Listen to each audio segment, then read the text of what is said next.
It's the Infinite Podcast. Go tell your friends. It's the Infinite Podcast. My God, it never ends. It's the Infinite Podcast with Rob and Court the Kid.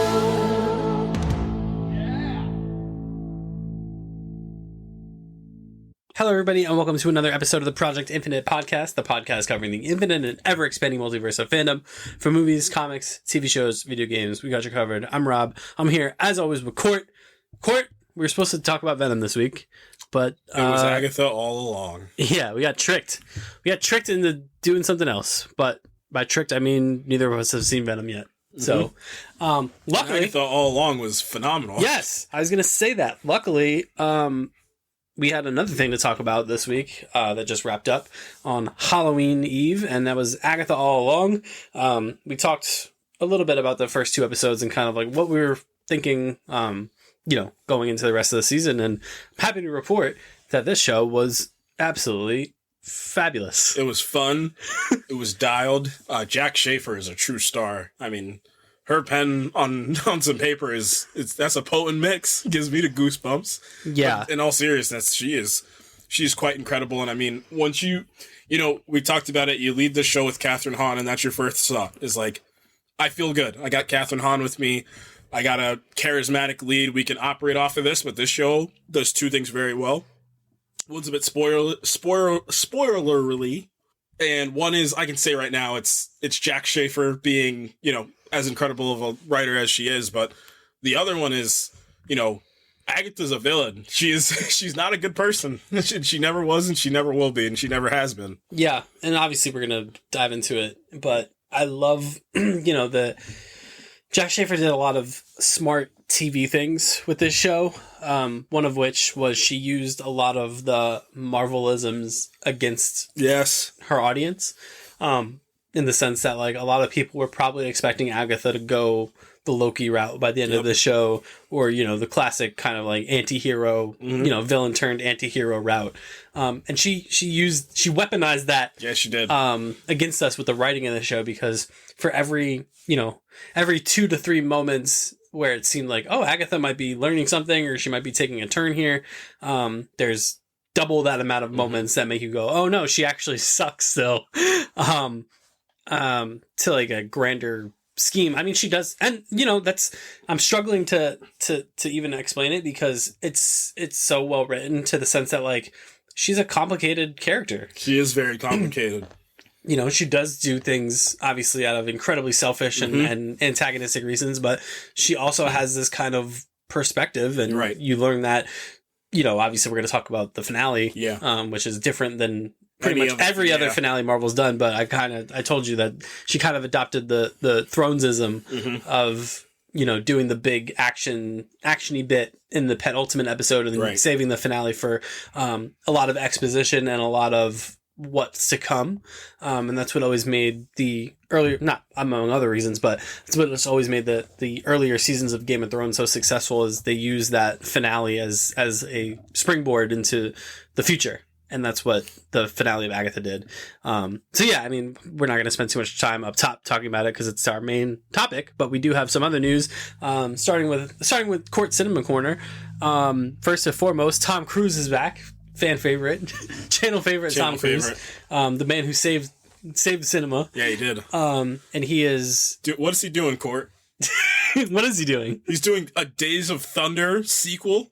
Yeah, he can't help himself. Wait, is this going to be Tom Cruise's thing into the back half of his career? I'm starting to think so. Is that he's going to sequelize every single film he's been in? It seems that way. You know what he should do? He should get Joe Kosinski to direct every single one. It doesn't matter what genre it is. This could actually be really fun. I'm shocked. I'm not shocked that he's doing this. I'm not shocked one bit. It's funny. It's one of those hindsight is 2020 things. Like, using that logic, like, I'm not shocked one bit that he's doing something like this. I mean, I guess I can't be shocked that he does anything. Why not? I mean, at this point, he's basically a stake in Paramount at this point. He probably has, like, half their stock in his back pocket at this point. Yeah, so, I mean, this is essentially, for those of you who haven't seen the original Days of Thunder, this is essentially like NASCAR Top Gun. And that's exactly why I think this And I was joking about, well, obviously Joe Kosinski probably isn't going to do it because he's already doing F1 with Desmond Idris and Brad Pitt. But yeah, enough. One racing movie is good enough. Is it? You got Gran Turismo and Need for Speed. Why can't there be both? You're going to strap that kid to a $5 million racket? No. What was Orlando Bloom doing in that movie? That was crazy. Tony Scott directed the first one. He directed the first Days of Thunder. He directed Days of Thunder. Would Joe Kosinski do it, you think? Oh, I have an idea. Do you think Tom himself would direct this movie? Maybe. This feels very passion project-y. Yeah, it does. Like, he wants another crack using all the technology that they learned and kind of revolutionized on Top Gun 2. I think he would probably be like, let me get behind the camera for this one. And in the race car. Any actors you want to see in here? I mean, Glenn Powell's a layup, right? Glenn Powell would be good. I feel like Paul Mescal might be good for something like this as well, too. Stop me if you heard this premise before. Old washed-up character comes in, and then Glenn Powell shows up as the new hotshot and is like, you're past your prime, old man. Yeah. And then he gets smoked. But then he learns a lesson. Yeah. And then he becomes good. You're the new Days of Thunder, Glenn Powell. He says to him at the end of the movie. I'm trying to think of some people that you can grab in this movie. I mean, like you said, Glenn Powell is going to be a very busy man, and then it's only a matter of time before Warner Brothers or Disney. Yeah, but he's like Tom Cruise's guy. So like if Tom Cruise is like, I want you in my Days of Thunder sequel, Glenn Powell's just going to be like, yep, I'm in. Is it too on the nose to put Miles Teller in there? Just do Top Gun again. Yeah. Well, they're going to have to save the both of them because I'm assuming for Top Gun 3 that Maverick's going to die, and then Glenn Powell and Miles Teller are going to, the two of them together are going to be the... Yeah, you say that. He can never die. I wish Goose was probably, or Rooster was probably trying, or Goose was probably trying to say that to himself. I mean, this is fun. I like the first. I like Days of Thunder, original recipe Days of Thunder. Put Jake Gyllenhaal in that movie. I don't know. Yeah, I mean, the plot is gonna be what we think it's gonna be. Probably, Cole trickles back. He gets pulled in one last race to redeem himself or something. I don't remember what happened to Days of Thunder. Maybe he should be the racing coach for his kid. Days of Thunder rewatch. Days of Thunder retrospective? Yeah. We might have to. We're going to have to. So that's fun. Good. I think that's really fun. Good for Tom Cruise. Still trying to get that Edge of Tomorrow sequel made. Somebody give that to him in a heartbeat. Right? How are we letting him do Days of Thunder, but we're not letting him do Edge of Tomorrow? That might be his most, because Bill Paxton's not with us anymore, unfortunately. Yeah. All right. Anyway, Christopher Nolan. So we talked a couple weeks ago about what his next movie could be, and we thought it sounded suspiciously like Ryan Coogler's new movie. And then it turns out, I guess that's not what it is. Well, the rumor is that this new movie is supposed to be, I think it's either a remake of something from the 80s, if I'm not mistaken, about, what is it? It's first responders, like helicopter first responders, and there's a terrorist attack or something like that. Yep. I guess that's what the premise of this new movie is, which I think plays a little bit better for Tom Holland and Matt Damon than vampire 1930s horror movie for Christopher Nolan as well, too. And then, you know what also lends credence to that, too? It's because this whole idea that, you know, IMAX said we have brand new technology for Chris to try on the next movie. I think that fact alone tells me that this is going to be an action movie. Yeah. Especially after Oppenheimer, like, yeah, you sandwich them in between, like... He always does this. Right. This is the Nolan MO. He does like a historical thing, and then he does like a crazy action thing. Yeah. So, this could be real fun. This movie can get real fun. We're going to do our weekly casting update. Yeah. We're going to find out if Tom Holland can act. Yeah, this might be the one. Tom Holland's agent finally is like, yes. Yeah, we got him. We set him up. So that's cool. Good for Christopher Nolan. Obviously, we'll see it. We will be there no matter what. Oh yeah. So Godzilla news. Takashi Yamazaki has been given a sequel to Godzilla -1, which I think is great because that movie was great. Yeah. I'm glad that Yamazaki is getting, you know, kind of like that mainstream, you know, appeal now as a director because of Godzilla -1. Yep. Obviously a different take on Godzilla from, you know, recent Godzilla movies where he's like... Godzilla's not the main character anymore? No. Godzilla is, you know, back to being... The -1 Godzilla movie basically made Godzilla less of a character and more of a force of nature. Yeah. Which I really, really liked about it. Obviously, Godzilla -1 is really haunting. Yeah. And I think it's cool that we're going to do a sequel. Call it Godzilla 0. Godzilla -1 Godzillas is still too many Godzillas. Godzilla voiced by Keanu Reeves. I'm thinking I'm back. Oh, no. No. Oh, No, Tokyo is like... No. Oh, no. I said to you before we hopped on, I hope they set this movie in like either in the modern day or like the 80s or something like that. It would be fun. Ooh. Tokyo landscape in modern day with Godzilla, but still that same vibe as the first movie, I think would be great. Like Godzilla's back again? Yeah. Guess who's back? Shit.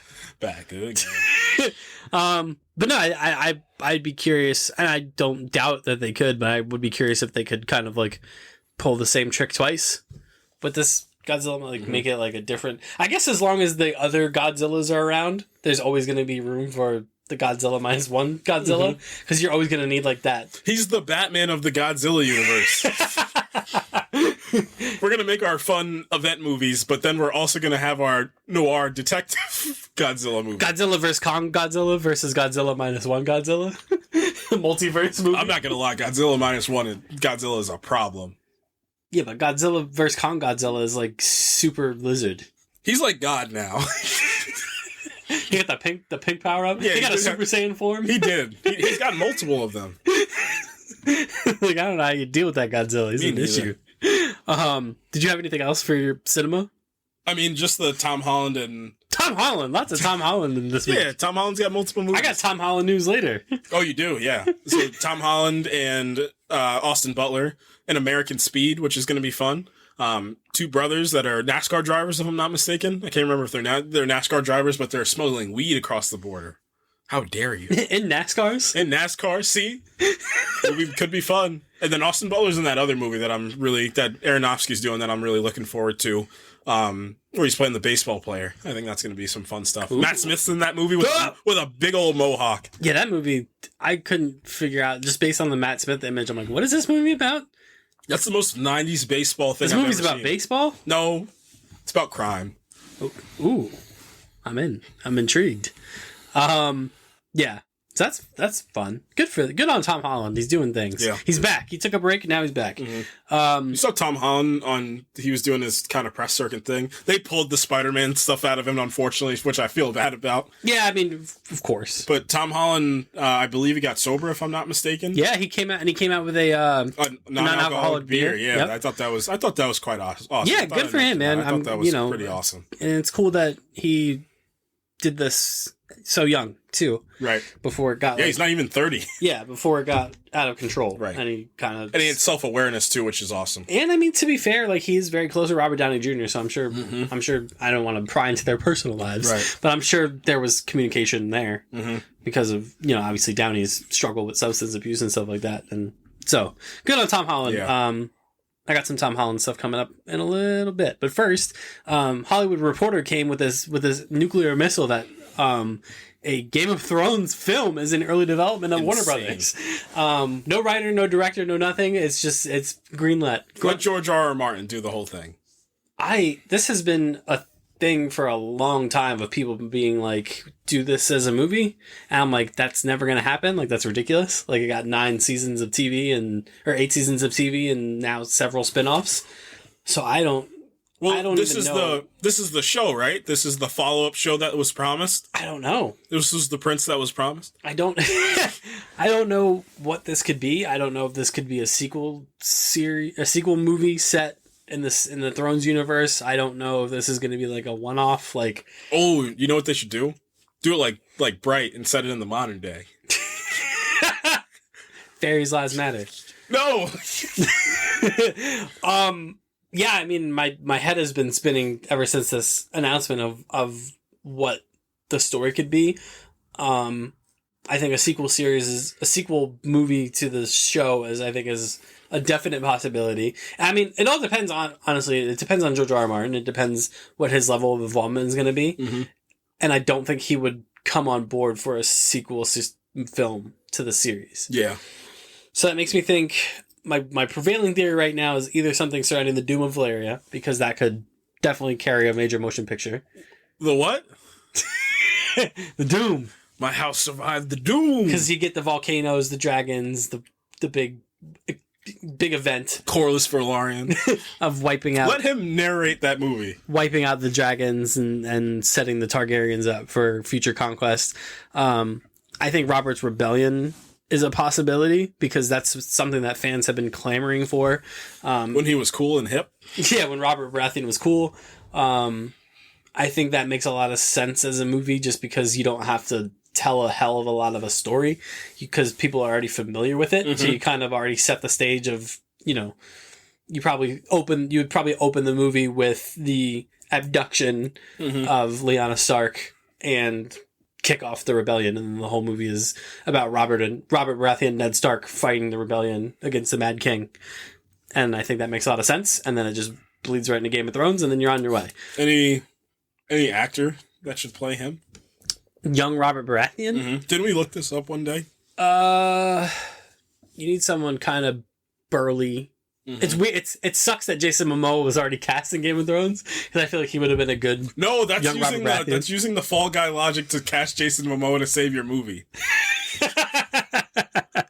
I think I quite liked. We never saw Robert Baratheon in young Robert Baratheon live action, but I quite liked the young Ned Stark actor who played him in season 7 of Game of Thrones when they do the flashbacky stuff.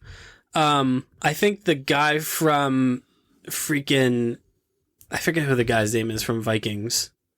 Ooh, yeah. I know exactly what you're talking about. Yeah. I feel like he'd be good as a young Robert Baratheon. I think it would just be cool just to see all these characters young. Unfortunately, you could still do Charles Dance as Tywin Lannister. You could still do that. That would be so fun. Oh God, he's so good as Tywin Lannister, man. But I think I think Robert. Wait a minute. Listen, just hear me. Walk with me for a second. Okay. Henry Cavill as a young Robert Baratheon, like full brolic. Before he let himself go? We've gotten Robert Baratheon. We've gotten Henry Cavill fan casted in Game of Thrones a trillion times.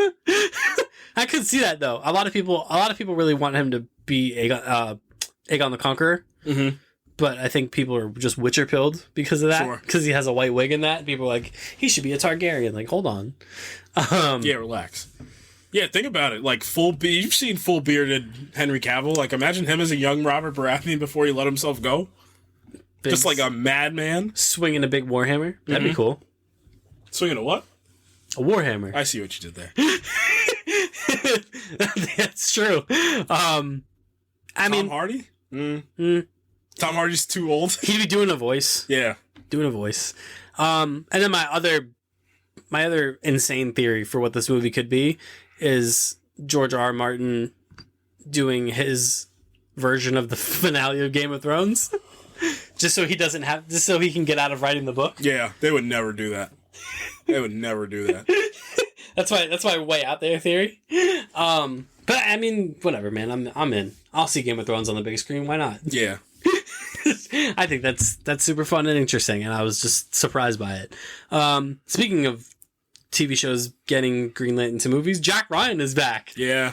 Or he's coming back. Shout out Krasinski, man. Krasinski is going to be starring in a Jack Ryan movie, obviously for Amazon, not based on the show, but like continuing the show. Mm-hmm. Which I guess this is just what we're doing now for TV shows. Big prestige TV shows, they're just getting a movie. Mm-hmm. Just give them a film at the end of it. Wait, we are reverting back in time. Isn't this a thing that used to happen back in the day? Yeah, so, I've seen the Power Rangers movie from '95. That's so good. Ooh, where's my autograph book? We're gonna do that movie one day. We have to. I've never seen the Jack Ryan show, but I've heard it's good. Mm-hmm. So it's fun. Is it? He's good. Krasinski's good. I think he plays the line very well of like government agent, but it can also get his hands dirty. It's Jack Reacher's talent. Oh, Jack Ryan should fight Reacher. Sorry, Jack Ryan, you're getting promptly murdered. Who's got the Whittier Black Superior? Huh? The Whittier Black Superior guy. Because for some reason, all these government shows have one. I don't know. Why is that the test? Like, why is that a thing? I don't know. And you know I'm right. They You are right. They all have one. The one from Reacher's like, he's like a jerk. He's like a smug jerk. But the one from Jack Ryan, he's funny. He is funny. He's funny. So good for John Krasinski. He's not directing, I would imagine, right? He could, because I don't think there's a director of any sort yet. I think that would be a good choice. Just let him do it himself. Yeah, I would agree with that. What else do we got here? Oh, Spider-Man. I did promise I had Tom Holland news. So Spider-Man 4 officially has a release date of July 24th, 2026.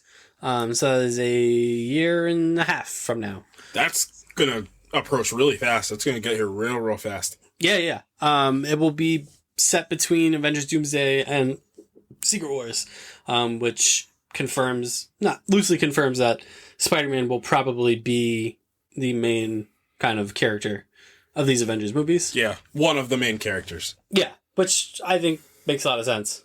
It makes sense. It's still a bit unfortunate. I mean, this is other talk than whatever we talk about Doomsday, like we do a Doomsday preview, like we can talk about more. It still hurts a bit because obviously they did this incredible setup to finally get him to be the neighborhood Spider-Man. You get Daredevil back into the MCU. They seem like they have good chemistry together. Like, that could have been such a fun little street level, and then Spider-Man goes in there and he goes back down to all of them too. You do Devil's Reign, essentially. You just pivot a little bit to get it from a singular Daredevil versus Kingpin to like kind of like a pivoted Spider-Man, Daredevil, Kingpin triumvirate, but they're gonna that doesn't make $1 billion. Exactly. You know who does make $1 billion? Andrew Garfield and Tom Holland and Tobey Maguire make you $1 billion. Yeah. So that makes a lot of sense. They're framing Spider-Man as going to be the core character of these Avengers movies, which, let's be honest, they wanted to do that for a while, but they just, obviously he was inserted so late into the Infinity Saga that like you couldn't. How do you pivot this to null? Because we kind of know what this movie is going to be. I still cannot believe it. I don't know. I mean, having not seen Venom, I don't know. I don't know what Sony is so unpredictable. It's insane. We don't know what they're making. An Agent Venom movie I saw yesterday too. Yeah. Insane. Whatever they got to do, man. Whatever it takes. But I'm assuming you just do Null. You have, you just have the four of them. There are the three of them plus Tom Hardy. Plus Morbius. No. So when you do the three of them plus Tom Hardy. Plus Milo Morbius. No. Maybe. Anytime Matt Smith shows up in the thing, it immediately becomes goated, so. Exactly. Yeah, I don't know. I don't know what the Spider-Man 4 movie is going to be. Kingpin versus Null? You embarrassed me in front of Vanessa. Maybe he'll become the Extreme Bio. Ooh, oh man. Kingpin with a symbiote? I'm sure it's happened. If it hasn't happened, it should. I don't know, man. I don't know. I can't believe they did. Daniel Destin Cretton's going to direct this movie, which that in of itself is cool. That I really appreciate. Yeah, because I think the action's going to be tight. Yep, the action's going to be tight. I think he does some really solid, like, some groundwork character-wise. I think he's good for that as well, too. It just, my biggest unfortunate nature is that I do think that was the idea, is that they were going to do Daredevil and Spider-Man versus Kingpin. And they still might. They still might, to be fair. Like, maybe Feige looks at the Null thing and just is like, you know what? Just do your own weird Null movie. Mm-hmm. And leave Spider-Man out of it. I don't think he's naive, though. I think he understands, like, that billion with a B keeps the lights on. Yeah, that's true. And Andrew and Toby keep the lights on. So. Or both sides win, and you just get Garfield to do the Sony thing with Null, and then Holland does his own street level thing. Yeah, he joked about it too, like in the movie, like, I want to fight an alien, like, here's your chance. Here's your chance. I don't see a world where they made $1 billion after the three of them together and they don't do that again. And you get Andy Serkis to play Nolan on top of that too. Like, you're not just going to waste him like Star Wars wasted him. That's a different discussion. Yeah, it's true. There's a lot of interesting pivots that can take place with this Null thing. Like, are they they're almost certainly cutting bait with the other characters, right? Yeah, like Morbius. Madam Web, Craven, see ya. Like, we don't need any of you guys, like... We don't need any of you guys. Like, just and especially since this is going to be after Doomsday, that's probably going to... Like, nah. Well, it's probably going to open the multiverse up and whatever. They're going to probably explain... You know what I think this movie's going to do? I think it's going to anchor being it, but I think the anchor being thing is going to also mess with the web, like, the web or whatever it's called, from into the... or across the Spider-Verse. Like, those two things aren't going to, like... The anchor beings they're going to do some not stupid, but they're going to do some things that's going to mess with that because they set it up in Across the Spider-Verse. I do also think we're going to see some Across the Spider-Verse characters in that movie if they take the full swing. I do like the idea of like Null's coming and then like Venom's like, I need allies to fight Null, and like Morbius shows up and Venom's like, nah. You should do the same thing from Deadpool and Wolverine where he like peruses the multiverse. Not you. Get lost. Venom shows up. I think it has something to do with Spider-Man. You were right this time, Michael Keaton. It did have something. I don't know. We'll see, I guess.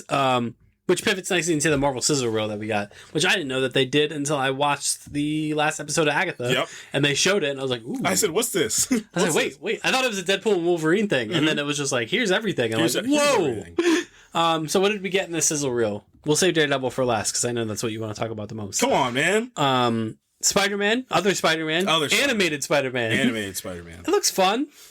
Yeah, it looks cute. It feels unnecessary. Sure. I think that's all that Sony would give to Marvel as well, too.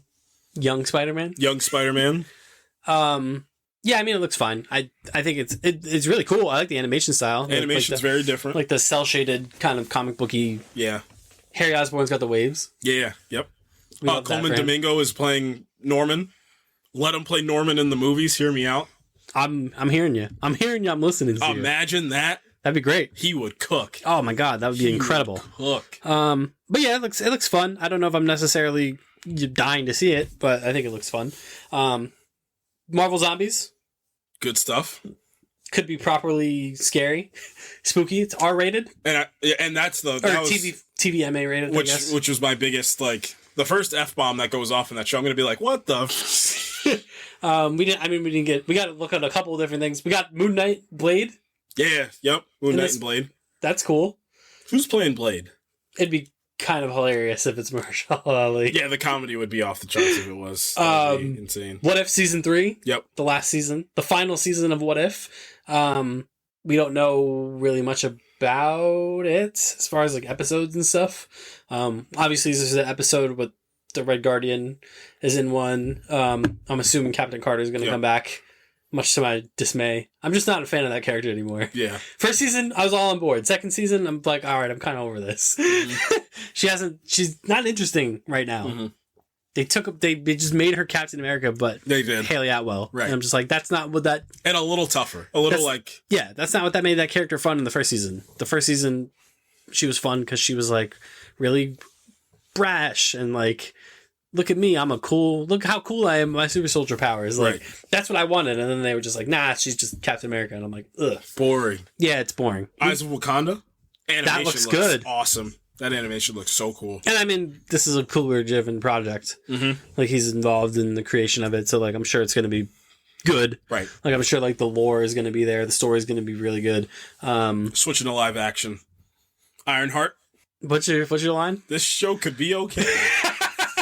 This show has the potential to be all right. A ringing endorsement from the Project Infinite podcast. This show might be all right. This show could be okay. We got, again, this is just one of those, and maybe I'll be wrong. Maybe I'll be wrong because Agatha proved me wrong, and maybe Agatha is the gateway to this sort of stuff, or Agatha's or Agatha becomes the problem. Right. Where it's like, we expect everything to be Agatha, but like, by the time this Ironheart show comes out, it'll have been 4 years since we've seen Ironheart. And that was the big issue. And, looking at the landscape, I think off of everything that goes into Wakanda Forever, I do think Marvel said, put Riri Williams in this thing. We need her to get debuted somewhere. Yeah, and I think, I walked out of Wakanda Forever liking her, but I wasn't.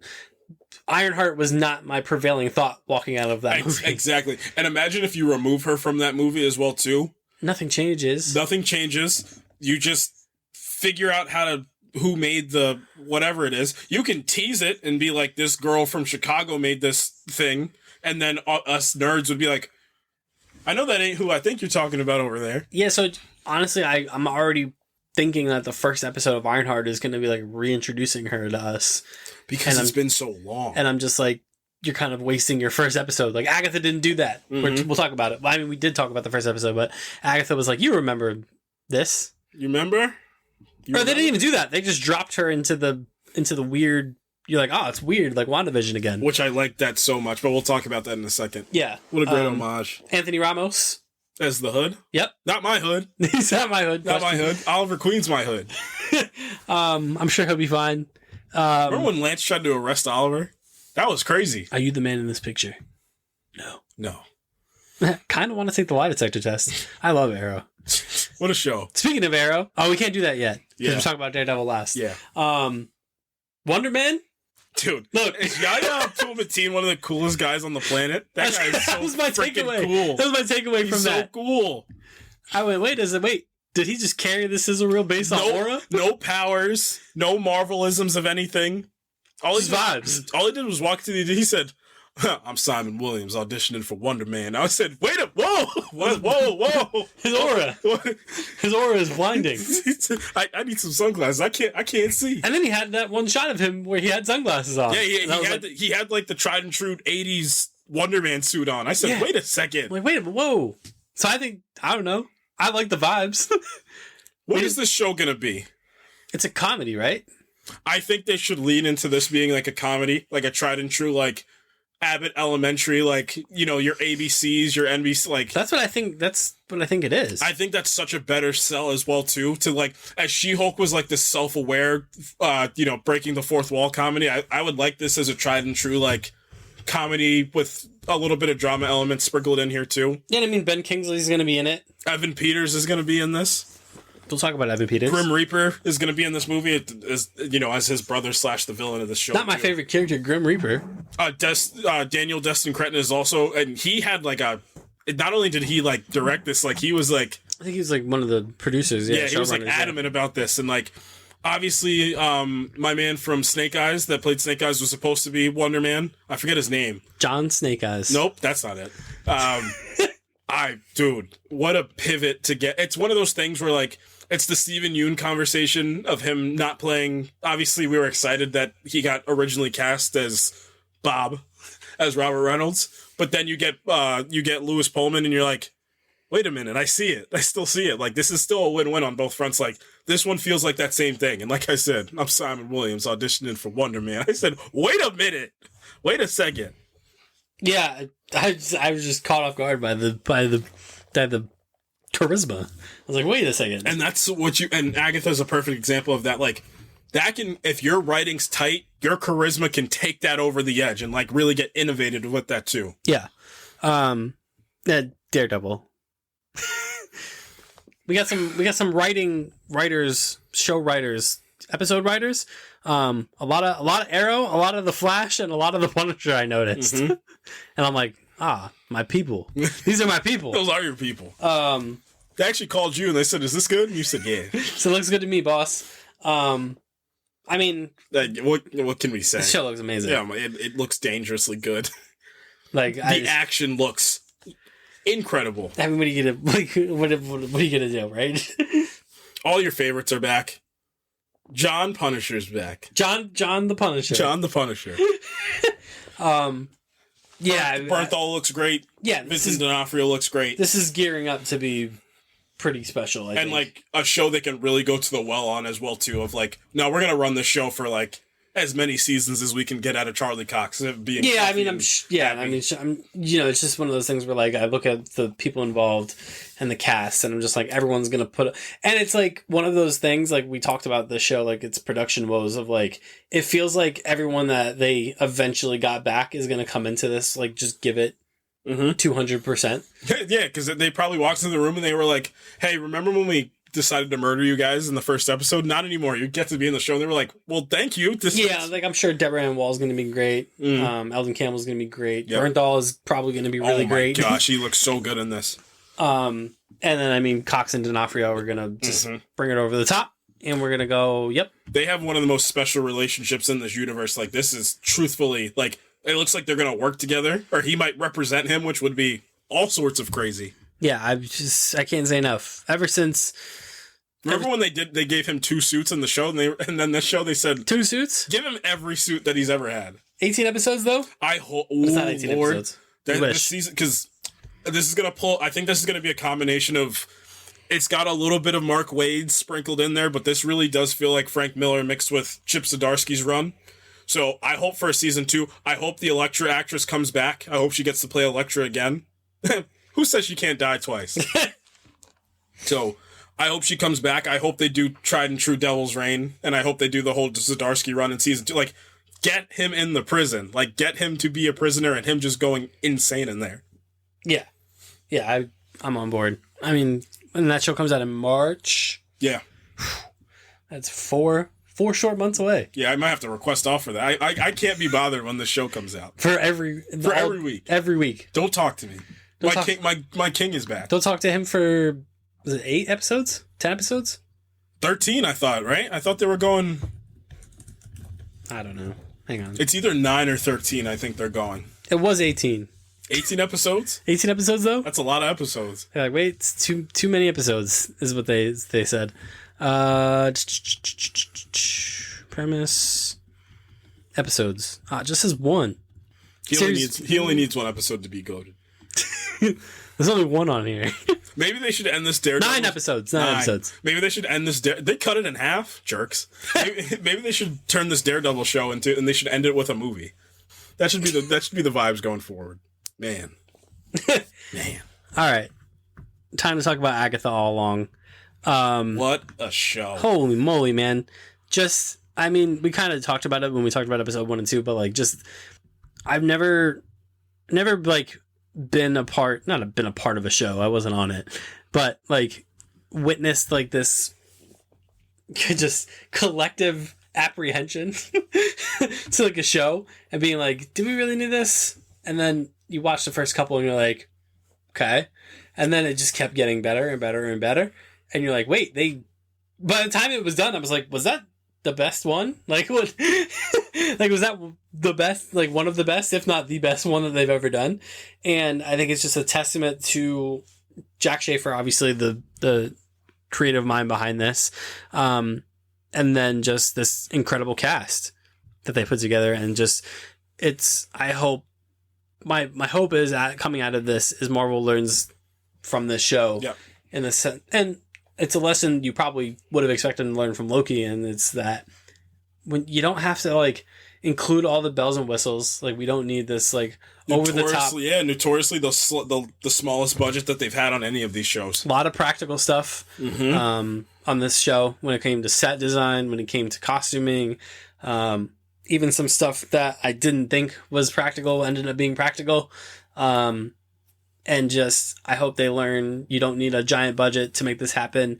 You don't need a bombastic giant battle at the end. No. You don't need to like litter the ground with future Easter eggs and dangling things. Like, just give us 9 to 10 episodes of well written, well acted, character driven show, and you'll reap the benefits of that because you have some immensely talented people working for you, and let those immensely talented people be immensely talented, and you'll reap the benefits. And I think that's ultimately what the mission statement of the show was. Yeah. And I mean, this is a testament to, like we said before, just some dialed writing and everybody being bought into the same show. I mean, I can't stress that enough for anything we've talked about, any projects we've talked about. It's when everybody is on the same page of the project they're making, that project will automatically be a little bit better. When a little bit better, it's a near perfect when that happens. I mean, your near perfect ideology for that is something like Dune, and Dune 2 specifically, of like every single person on that set knew exactly what movie they were making. Every single last person of them. This show tells me that almost everybody on that set, everybody from that cast and crew knew exactly what show they were making. And that starts with Jack Schaefer. That starts exactly with her knowing this universe, knowing the characters in this universe, and not only knowing the characters, but having the trust to say, no. Agatha's not some redemptive Loki variant character that is, going to be this big triumphant return to heroism and correct. No. She's a bad person. Like it's not that I'm a bad person. I'm a human. I think that's the biggest tell that I can get from that show. How human of you she probably might be one of the most relatable characters in this universe at this point, especially after that 9th episode. Yeah, like I texted you at the finale. I said, is the thing that gets revealed about her in that 9th episode like one of the most canonically evil things that any character has done in the MCU to this point? And the other thing, like I was worried about this show was I just because of the MCU's track record, especially over the last few years, like I really was afraid they were just gonna like lean into the meme of the character. No. You know what I mean? And like lean into like, look how wacky she is. Whoa. No. And you know what helped too? And I think it's kind of allegorical to think about it. It's where the first episode starts. It's like a triple pronged allegory because one is the fact that they pay homage to WandaVision, but it's like WandaVision in the 2020 era of television. Like that's the one piece of television we didn't hit was like the streaming era of television we didn't hit. So I thought that was funny in the fact that it's from the streaming service. They kind of, they play it off of Mayor of Easttown with Kate Winslet. They make her for that first episode, I think is smart. Your other piece for it too is understanding that, you have some leg room that you have to operate with too. You have a heavy lift, like you're following up the first, and it's not only the fact that she does it, she pays homage, she immediately kills it. And she's like, no, this is this own show now. I'm just giving you guys the, we were here at one point. We're done with this now. We're done. Like, this is our own show. But I mean, I can't stress enough how great Kathryn Hahn is. Like, she's dangerously good. Yeah, I mean, her range in the show is unbelievable. Mm-hmm. She sells that character so well in the sense that episode to episode, you truly don't know what her motivations are. Mm-hmm. You truly don't know what she's going to do right until the moment that she does something. Mm-hmm. And I think that's really rare, especially in this genre, especially in the superhero realm. A lot of characters are very cut and dry. There aren't a lot of dimensionality. This is all stuff we've talked about, when we talk about the shortcomings of some of these things. And that brings me to like another point about the supporting characters. Yeah. They built, and it's something, again, that not a lot of these Marvel shows have done. I think quite a few of them fall short in developing the supporting characters. Yep. This show was one, again, I was kind of worried about it. But at the same time, I specifically remember, especially the Patti LuPone casting, where I was like, wow, like, Patti LuPone, like, yeah. like that. For those of you who don't know Patti LuPone, like, she's like royalty on the stage. Yeah, she is like a Mount Rushmore stage performer. Mm-hmm. And I'm like, wow, like Patti LuPone is in this like, show? What are you doing like, here? what kind of show? Like, I knew there was going to be like musical. And the funny thing is, no, the musical part, obviously the Ballad of the Witch's Road, they use it, they sing it over and over and over again. And it's great. It's a catchy song. But man, they built episode 7 around Lillian, around Patti LuPone, and they just took this legendary actress and said, this is your episode. Yep.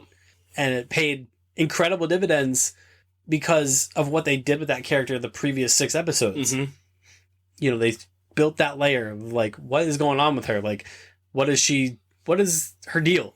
And then episode 7, they do the lost memento thing with Lillian, and how the pieces, what I love what they did with episode 7 is they didn't force the pieces to fit.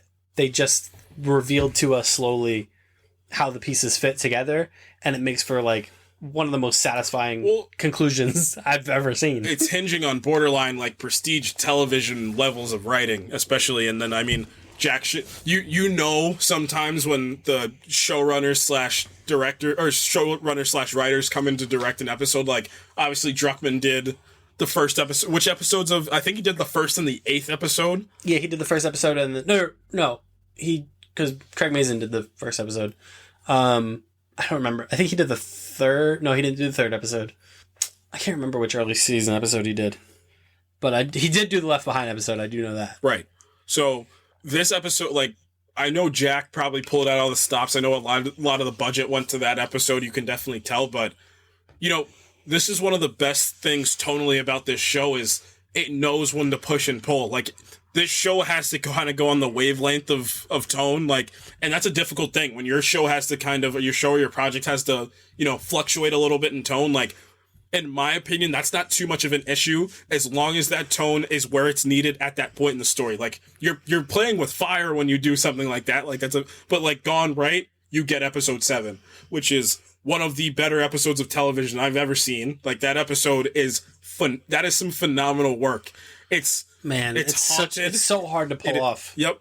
It's somber, but it's triumphant at the end. Like, it is, man, what a performance from Patti LuPone, but long for, like, event television like that, to pull off something like that is remarkable. And I mean, it's now one of the highest rated episodes of television, period. I think it's one of the highest ones that there's been. Yeah, it's outstanding. And I remember people, like, because scoopers will find a way to get information. I remember people were saying, like, once the last 3 were left, they were saying, like, no, 7 is, like, this is a special episode of television. Remind me a lot of the Sandman episode that we talk about all the time.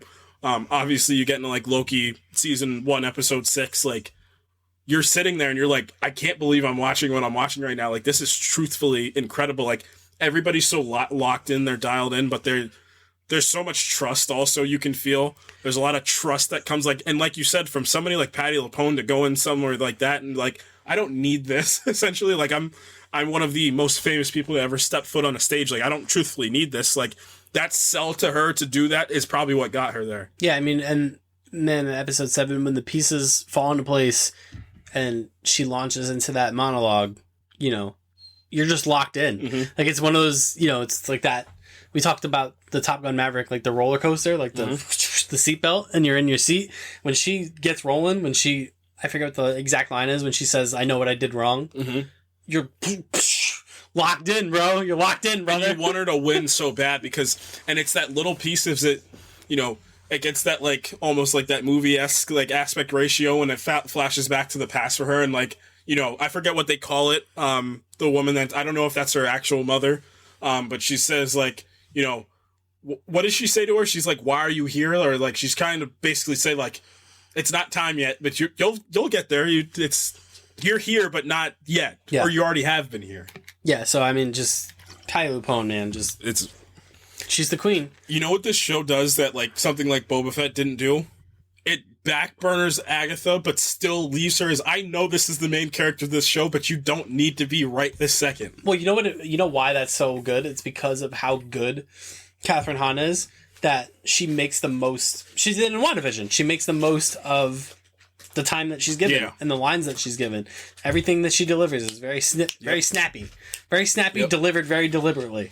And you get exactly what she is trying to convey. Like, even if there's an episode where she's barely in it. Yeah. I forget which episode it is, but she's barely in the episode. Mm-hmm. It might be, I can't remember exactly which episode it was, but there's one where I was just like, man, she was, like, off screen for, like, most of this episode. Isn't it Williams episode, the teens episode? We are not cool, teenager. Damn, use his full name. Yeah, I mean, we got to talk about Sashir Zamata. She, again, it's the, like, what Patti LuPone thing, like, when she needed to rise to the occasion in episode 8, where she gets that scene with Agatha. God, yeah. You're like, and it's such a train that she goes on. Like, she's the definition of this show. Is she goes on like a train ride. Like, it starts off slow, you pick up steam, but once you get to the destination, there's a relief that comes with it, and it feels so earned as well, because you get that fear that she's, like, the quippy side character that it's going into, and that you can kind of rely on her to be like, oh, what the heck's going on? And then, you start to get deeper and deeper into the show. You hit episode 7, the relationship she starts to have with these characters. With Lily especially. But then episode 3 does such a great job, not only setting up the structure of the show with all the trials and how they're working, then it starts to dip into, like, let's do some true character work. And they give everybody some equal time in episode 3. Like, it's not like this, we're gonna focus on you later, but it might not hit because there's another director of this. No. Like, all of you guys are gonna get equal setup. I think the only character that suffers, and I don't even think it's a suffer, I just think it's because she's the first one up is Alice, might be, but still that episode itself probably pulled on the heartstrings the most outside of episode 7. Because they did such a great job of building up her as like the tether to the Witch's Road. And a teen, ...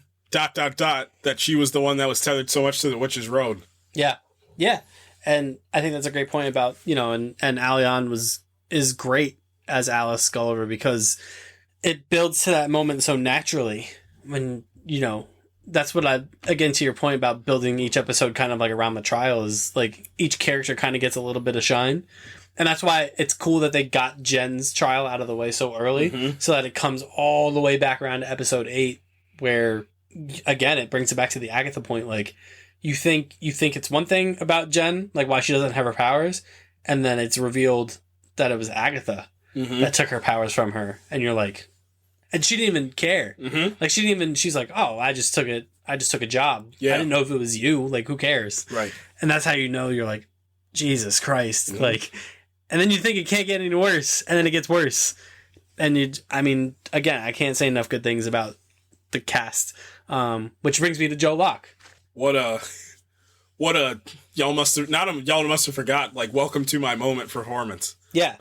I can immediately tell they're gonna shift him immediately to the. Yep. It's gonna be him and why can't I remember her name? It's gonna be him and Miss Marvel are gonna be the main two characters easily of the Young Avengers. Also, they're gonna probably put their foot on the gas of that Young Avengers movie to make sure that gets made ASAP after this, especially. Yeah. And what I love about this show, again, and I think Jack Schaefer was very deliberate with this, is she didn't mess around with the mystery of it all. Like, I think she deliberately tried to avoid a WandaVision escalation of theory crafting. Because if it doesn't happen, everybody's like, well, this show is pointless. And if it does happen at the end, they're just like, we already knew this was going to happen. Then what did you care about if it was really... So they do the reveal in episode 4.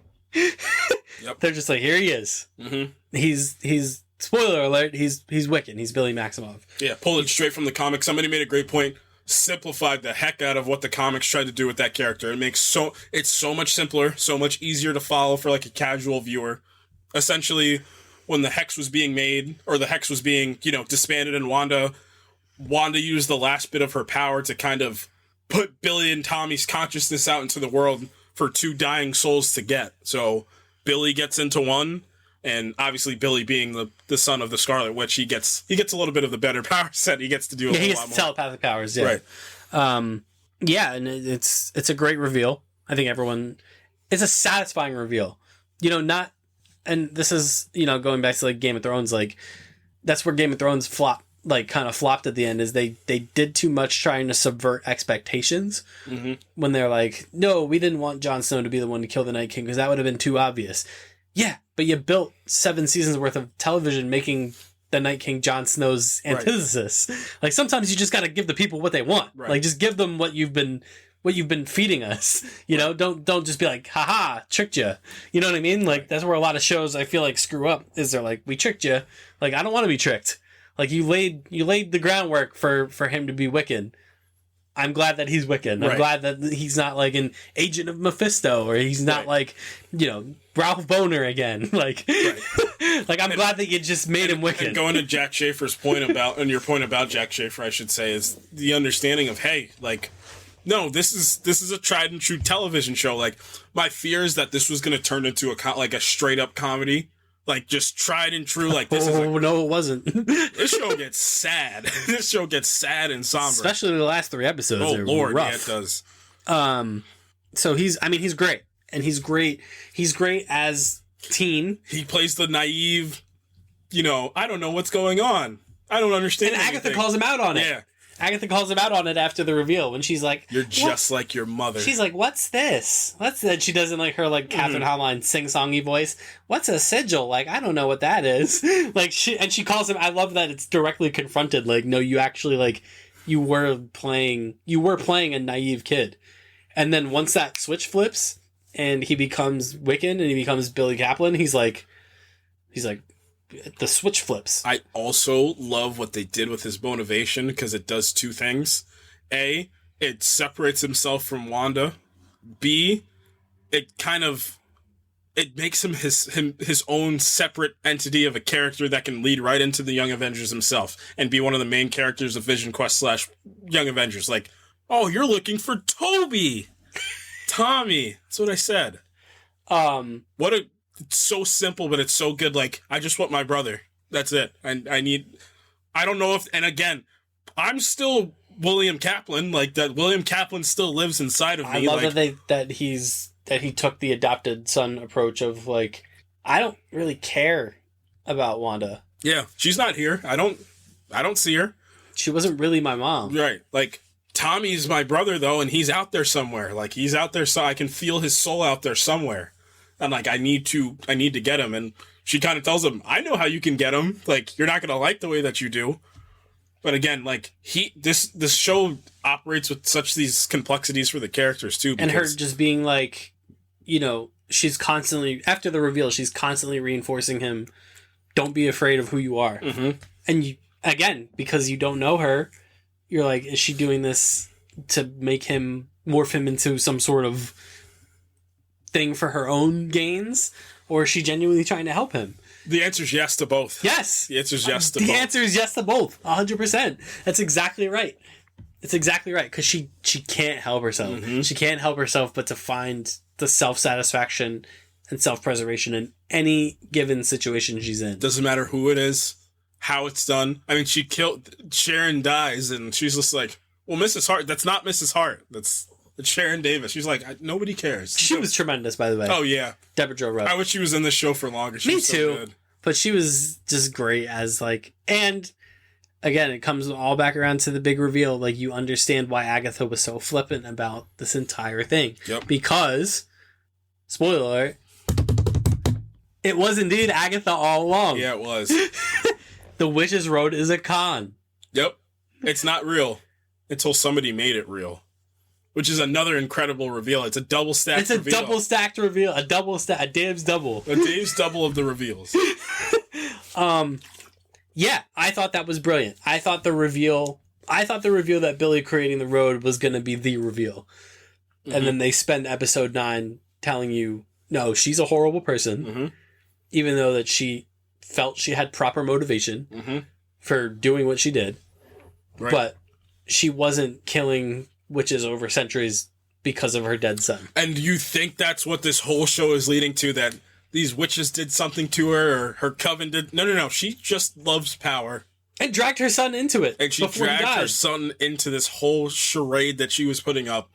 What a great plan. She was cooking. She was just like, did I just think of all this myself? That montage of her singing the ballad across decades is like one of the most haunting things. Mm-hmm. And that's what I was talking about earlier when I texted you. I said, is this one of the most canonically evil things a character's done in the MCU besides Thanos? She's just murdering these power. For power, these innocent witches and some of these witches probably want things that, you know, that you think at the beginning of this show she also, because you're thinking, which she does, she wants her son back, but it's not like this, you know, this noble, and what other mother, and that's why these characters are complex, especially she is like, I want my son back, like I want my, and at the end of episode 8 where, you know, Billy does his thing on the road, he leaves, Jen does her thing on the road, she leaves, and like Agatha's left there, Agatha's first thought is like, oh wait, I can bring Nikki back if I do this quick spell. Like, she's not thinking like, I need my thing at the end of the road. She's like, no, I can get Nikki back if I plan it. No, it's like, it's the only way her mind works. Yeah, it's crazy.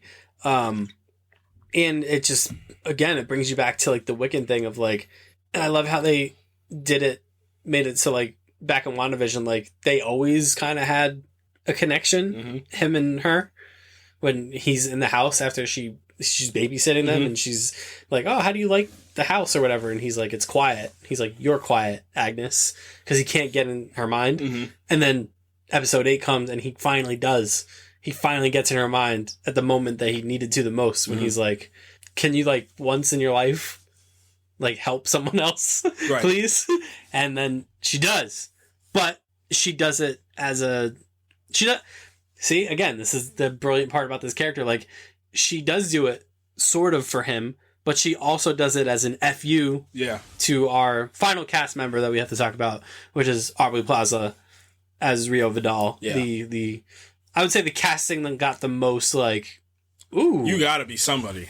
Yeah, you're Aubrey Plaza from TV, from acting, and she is somebody. She's somebody big.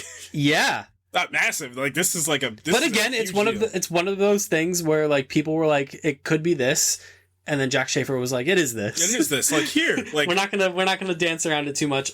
The reveal is great. Yep. It's properly haunting. It's one of the. I mean, well, I guess we'll get into like the Let the Director Cook award, but mine is for Jack Schaefer for that 7th episode, the death reveal. Oh yeah, this one we got to give out some awards for this show.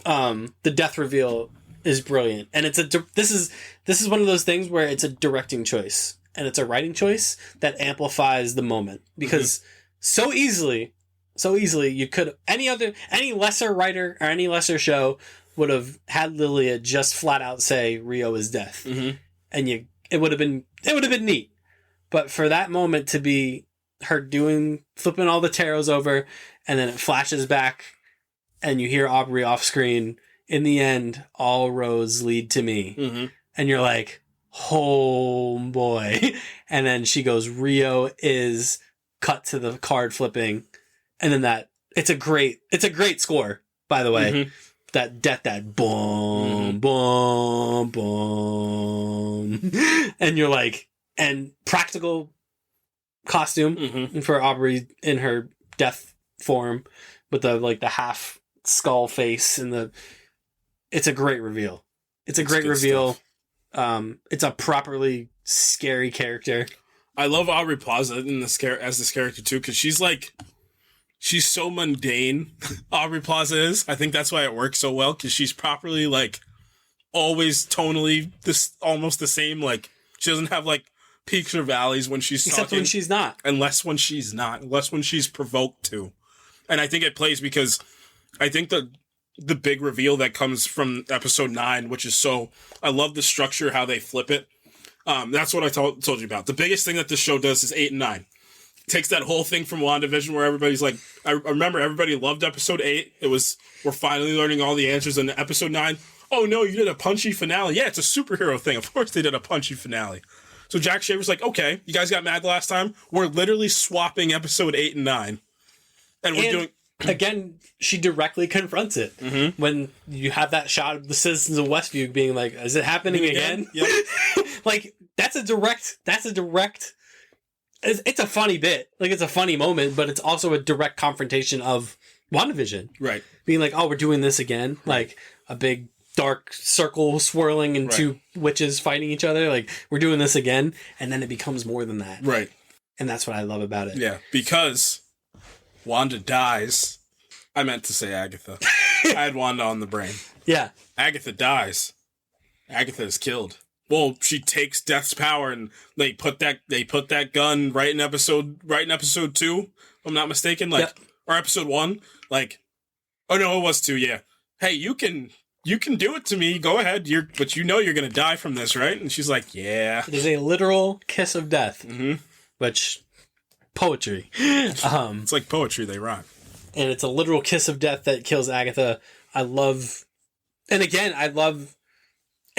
it's the Kang versus Ant-Man thing, where you're like, how can Ant-Man conceivably beat Kang? And then he does, and Quantumania suffers for that. You get to this, and you're like, how can she beat Death?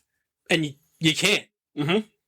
Agatha even says it to Wiccan, like, even the two of us together can't beat her. Like, that's the Death. Death with a capital D. Like, and Jen substantiates it so well, too, because she kind of says, like, no. She's not evil. She has feeling, and she has feelings for Agatha, because she used to be a witch at some point, but, like, she's the original Green Witch. That's why she holds a knife and a flower. Like, this is just the circle of life. She's just the end piece of this entire thing. That's all she is. She's not this, like, overtly evil unfeeling monster. Exact. And that's why Aubrey Plaza is perfect, because Aubrey Plaza is perfectly, like, she's, like, always even keeled, kiltered, like, monotone. Like, that's exactly what Aubrey Plaza is. And she borrowed, obviously I wouldn't be able to say for sure whether the game and version of death came before the Marvel version of death, but at least in that instance where this version of death, the Aubrey version of death, goes to collect Alice, there is elements of like that Game and Sandman death where she kind of gives Alice like a minute. Yeah. And also she's just like, and again, this is where Aubrey Plaza comes into the equation. She's just like, she plays it for like a riddle almost. It's just like, you said you died, your protection was like, you died protecting. She's like, how could I dead? Like, well, because Alice says like, I had so much more I wanted to do. And Alice, and other than death is like, what else was there? Like you died doing what your purpose was. Like you broke your family's curse. Mm-hmm. You found out what happened to your mom and you died protecting someone. She's like, yeah, it's time. Right. And I love that realization. It's literally like a version of that Sandman scene where the guy is dead and he's looking down on his body. He's like, shit. Yeah. like Alice kind of has that same realization. Like she thinks she's kind of like, she's like, I got away with it. And then she looks down and she sees her body and she's like, shit. and then death shows up and she's like, time to go. Like the only finicky rule, like lore piece that didn't sell me was the Billy reincarnation thing. That's the only piece that like tripped me a bit on my marathon run. Like the ideology of like, if Billy you can't do it, like why not? Yeah. Because why couldn't you just go get that Billy again? Like, aren't you all powerful to the point where you would know? Do you think there's part of it that she just wanted to stick it to Agatha? No, I think it's more of how powerful that Wanda, so subsequently Billy is. Like, they're the only beings that would ever supersede death and I think they're going to play into that a little bit too for this Wanda movie that inevitably is going to have to come. Yeah. I think they're going to play into that, like, the Scarlet Witch is the only being that can supersede death itself. Like, you were powerful enough to create life. Like, what more do you want out of death? Of like we can't defeat death. Like, I can't, but she can. But she can.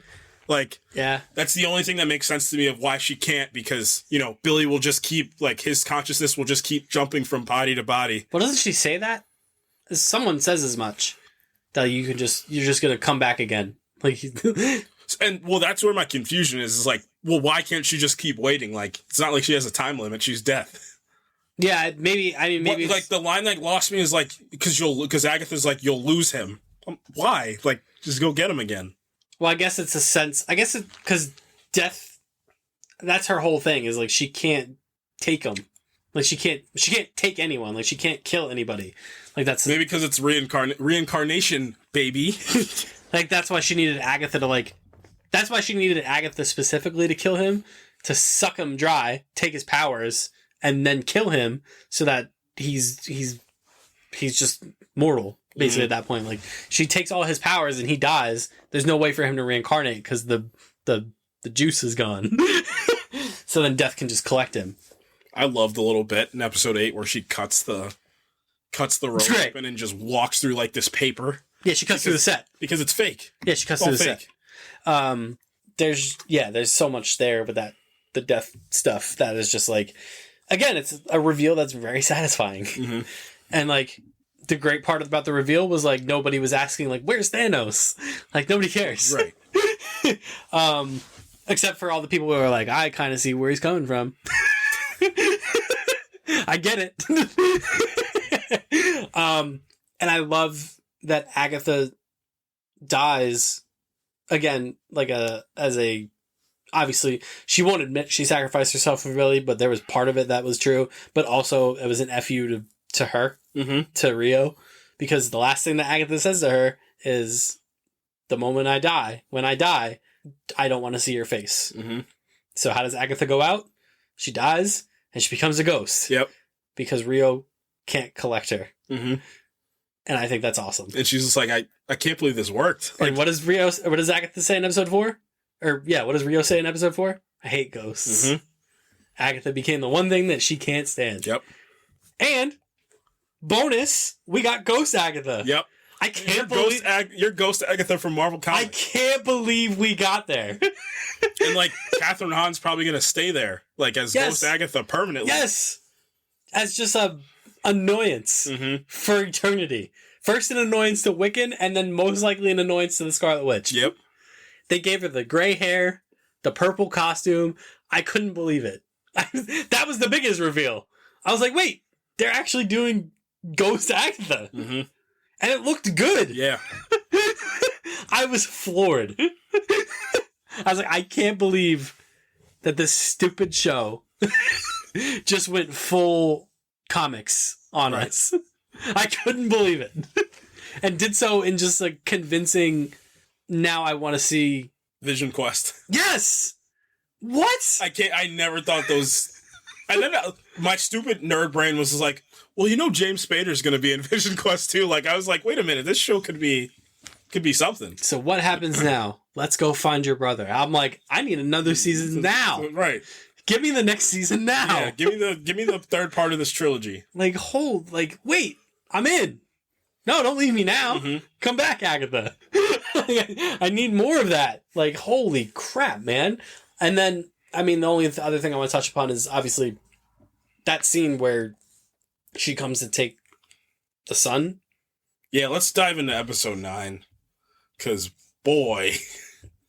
Oh, boy. Yeah, because you watch episode 8 and you're like, where else is this going to go? I thought the same thing. I was just like, is episode 9 going to be an extended post-credit scene? Like, where do we did the punchy finale. What more do you want? And Jack Shriver's like, be an adult.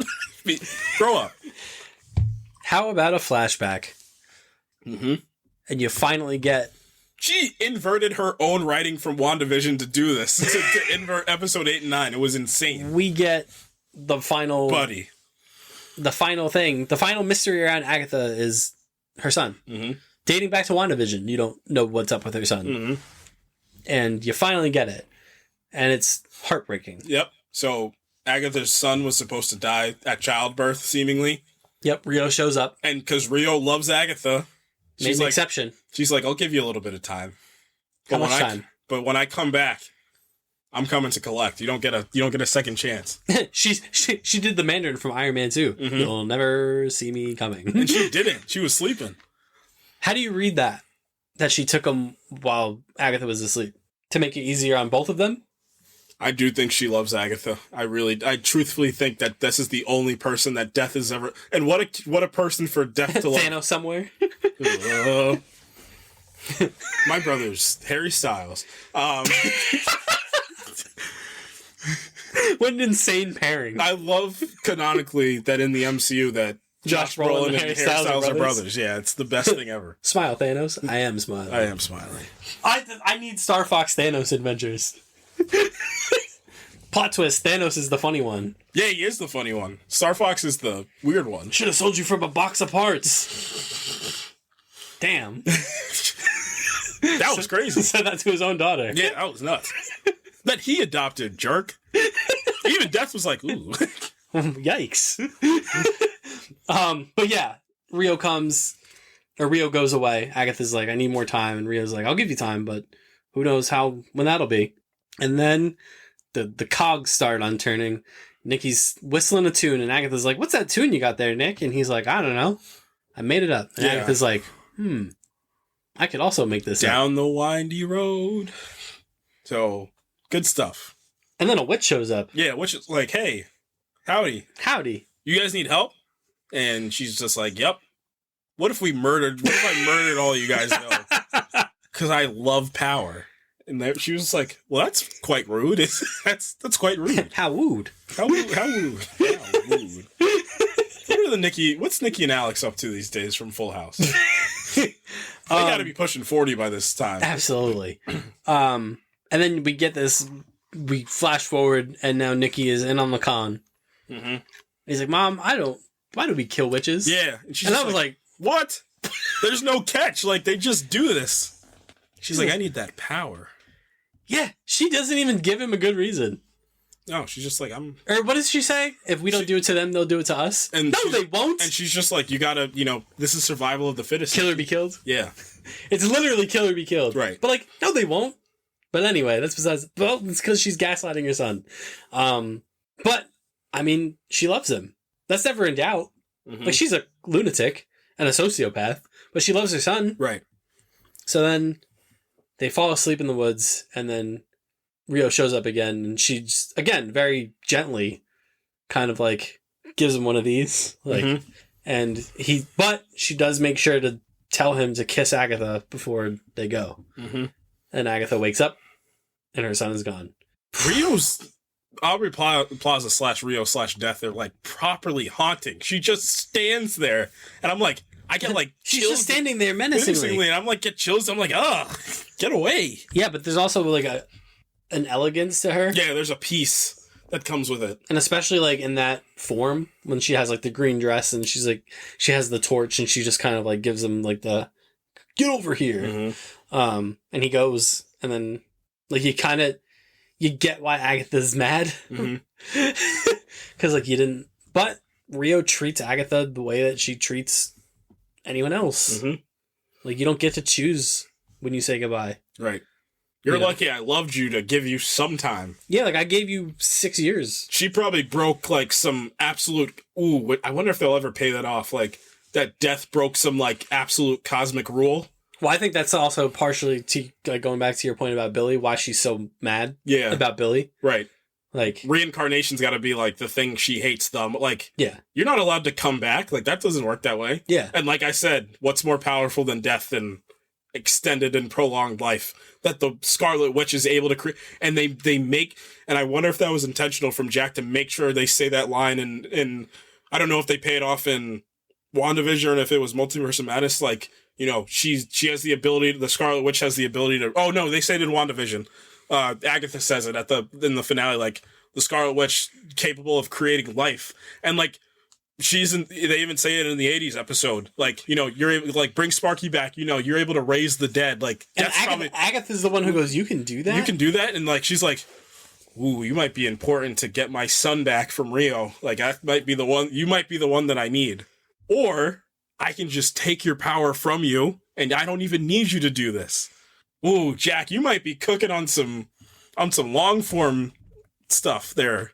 And then like her son dies and you think like, oh, this is like she's gonna make a turn here. Nope. She creates the Witch's Road and she just siphons the life force. What a sick, sadistic thing that she's just like, well, I'm gonna keep getting my power. Like, this is my homage to my son, to keep getting power and keep killing. And circle it all the way back around. Mm-hmm. She was just going to do that to the characters in the show. Until an unforeseen circumstance came along. Billy Maximoff came along and said... And created the road. Because he can create life. Because he needed the road to find his brother. Yep. Oof. And you find out Agatha knew that the entire time. That he did it. She knew that from the beginning. And it was all his and that little yell that she gives him in the beginning on episode 8 of like, you know, if you don't know, then shut up. Like, you don't like, she knows like he's making this up. He doesn't even know he's making this up as he goes. Until I love that realization when he starts looking around his room and he's like, shit. Crap. I did this, didn't I? And then I love that they dove briefly at the end of, well, not even briefly, it feels like it is going to be kind of like part of his character going forward, that he makes that realization that because he did what he did, he got Lilia and Sharon and Alice killed. Yep. He did that. Yep. Because the road was never real. Right. Oof. And then, but the realization that Agatha gives him is you also helped Jen. Right. She's like, you know, you lost 3, but you got 1. Yeah, in her own Agatha way, she tries to make him feel better about that. And I love their dynamic at the end of the show when he's like, when she goes, you know, I'd never have gotten along with my fellow witches. Like, I'm a witch killer. And he goes, so am I. And you're like, oh. Wonder if they're going to play it off if he's a witch killer. Maybe he turns into the witch killer to try to kill his own mother when she eventually comes back. And then we get, like I said, we get Ghost Agatha and just... Outstanding. I can't wait. I can't wait to see this stupid freaking thing continue. They got me. I mean, you know, last remarks, like, I owe this show the biggest, like, publicly, I owe this show the... You can go back to... I think we've been doing this podcast long enough where you can go back to, like, us talking about this show when it was incepted. And we were like, why? Yeah, why we do... I'm actually probably going to go back and, like, listen to the older ones. Just be like, what were our thoughts on this? Because I don't think any of it was ever like, I can't wait for this. Until, like, the first trailer when they were like... And we were like... Wait a second. Huh? Huh? Wait a minute. And then there was like the whole like title switching, and like it felt like the show was like didn't know what it was trying to be, but then like brilliantly the title switching thing was also part of the marketing. Right. And you're like, Jack is just smarter than us. Yeah, she is. She's, I think in her career, like going forward, she's going to turn into like one of the more notable writers in Hollywood, like somebody that people try to get. I want to see if she's ever going to, she will eventually like do something outside of Marvel. Like I'm really keen to see whatever that would be too. I think she's a really, I mean, it's clear writer. she has an affinity for these characters. Give her this sect of the, like, if James Gunn is like the one that you run through for all the space stuff in the MCU, like, give her all the mystical stuff give her everything. Like, let her spearhead everything down there. The Midnight Suns, Werewolf by Night sequel, like, whatever you're gonna do down there, give it to her. Let her kind of, like, spearhead that flagship, that piece. Even if that dips into the Doctor Strange stuff, because I think we talked about it, like, just let her write the next Doctor Strange movie, so it at least, because the Doctor Strange 3 is going to run into the problem of we need to make sense and fast tracked for Secret Wars. So if that's going to be the case, at least let her be the one to try to contextualize. You know what she's probably also going to do?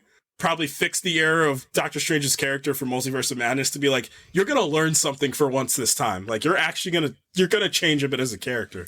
Yeah, it's clear that she has an affinity for these characters. And I agree with you. I think she absolutely has warranted a little bit more stake in the game. Right. In terms of the mystical side. She clearly understands these characters. She clearly understands Wanda. She clearly understands Agatha. She clearly understands Wiccan. The most important one is that she understands Wanda. That's the most important one that they need to get back to. So I can't imagine a world.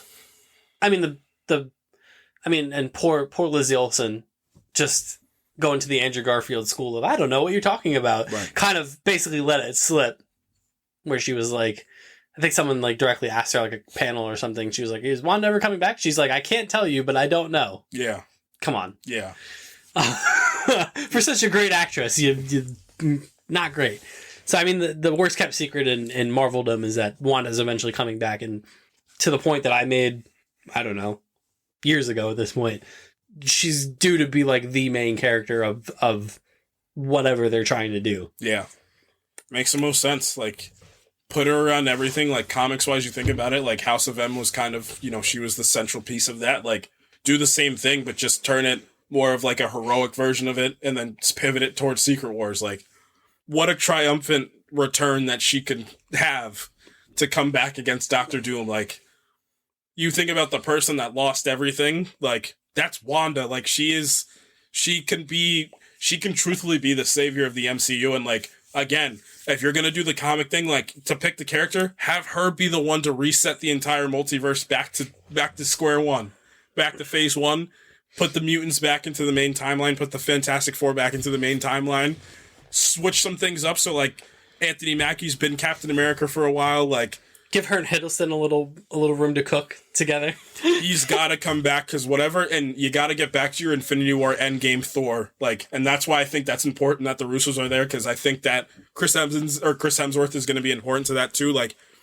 the scene where they reunite with each other, and like, I told you that the sun would rise on us again. I told you, like, that's going to mean something. Yeah.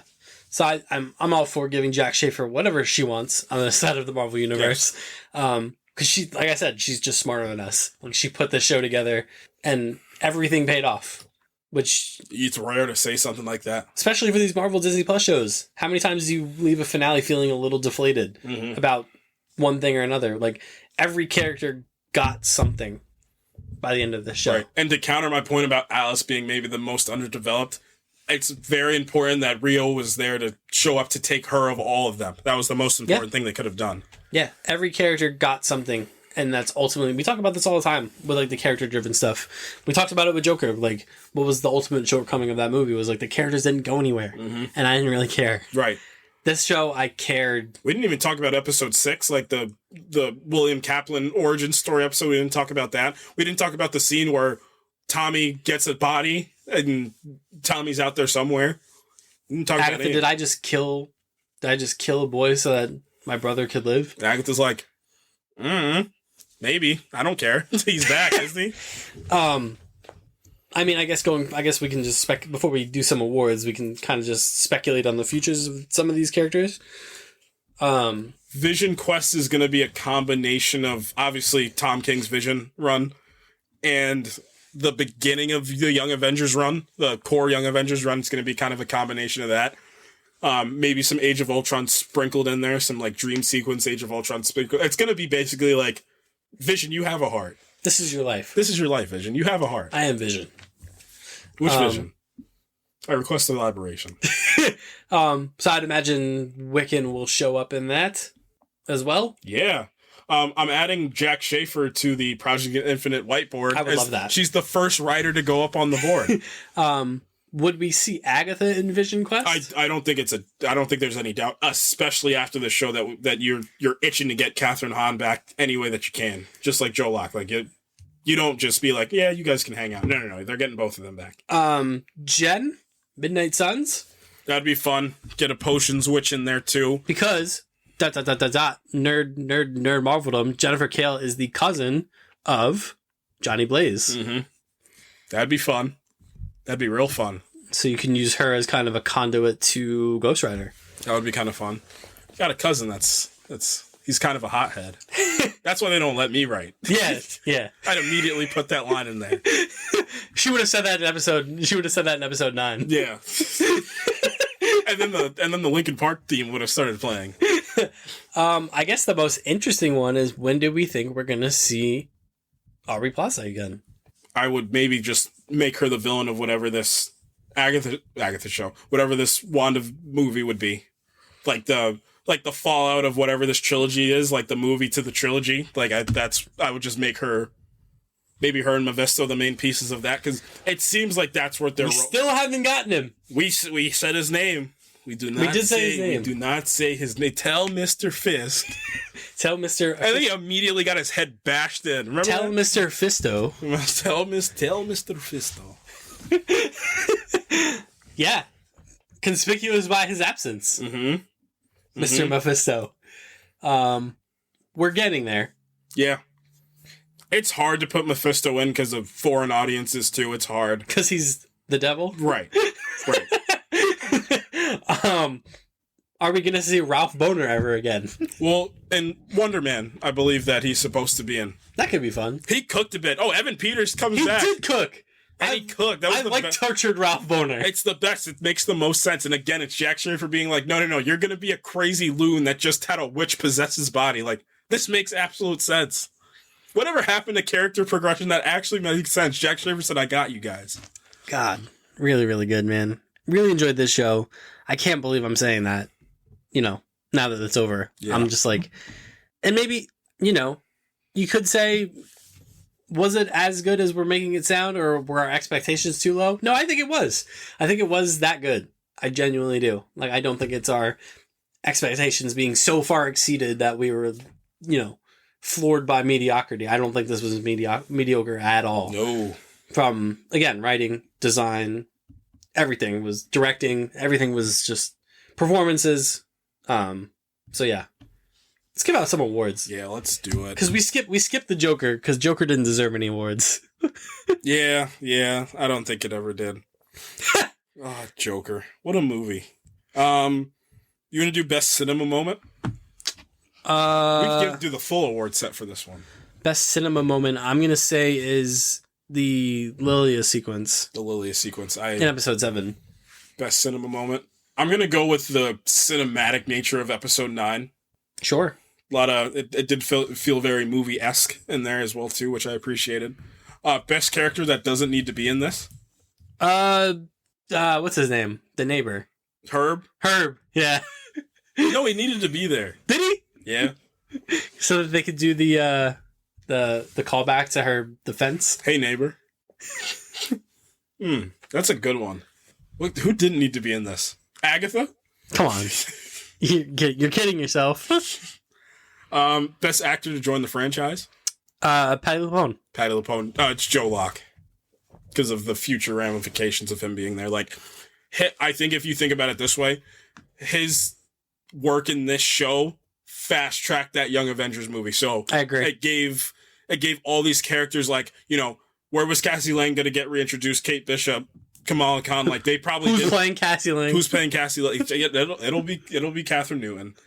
But still, to my point, like they probably felt a bit of limbo. Like if you really want to get into it, like Joe Locke kind of got them back on track to where they were supposed to go. Yeah, because I think people were kind of cooling off on the Young Avengers thing. And that immediately, like, it was like that classic, like, prime MCU thought process of, like, okay, now, like, everybody's like, go read this Young Avengers book. Like, you need to read this immediately. Yeah, that's a good one. Best car bit? Her driving in episode 1. The fake car? The fake car. I'm going to go with the fake car when she goes... Well, that's kind of what it leads into, is my point of, like... Oh, we didn't even talk about that bit. No, we didn't really... The freaking episode 1 inversion episode... Was it episode 6? Right. Is the Wiccan backstory. Right. When you see the events of episode 1 from his perspective. And you see how fucking trapped she was. Because think about the whole hex, but it's just in Agatha's mind now. It's not even, like, projected outward. It's you see, like, the damage that Wanda did to her. And not just to her, the whole community. They're afraid, like...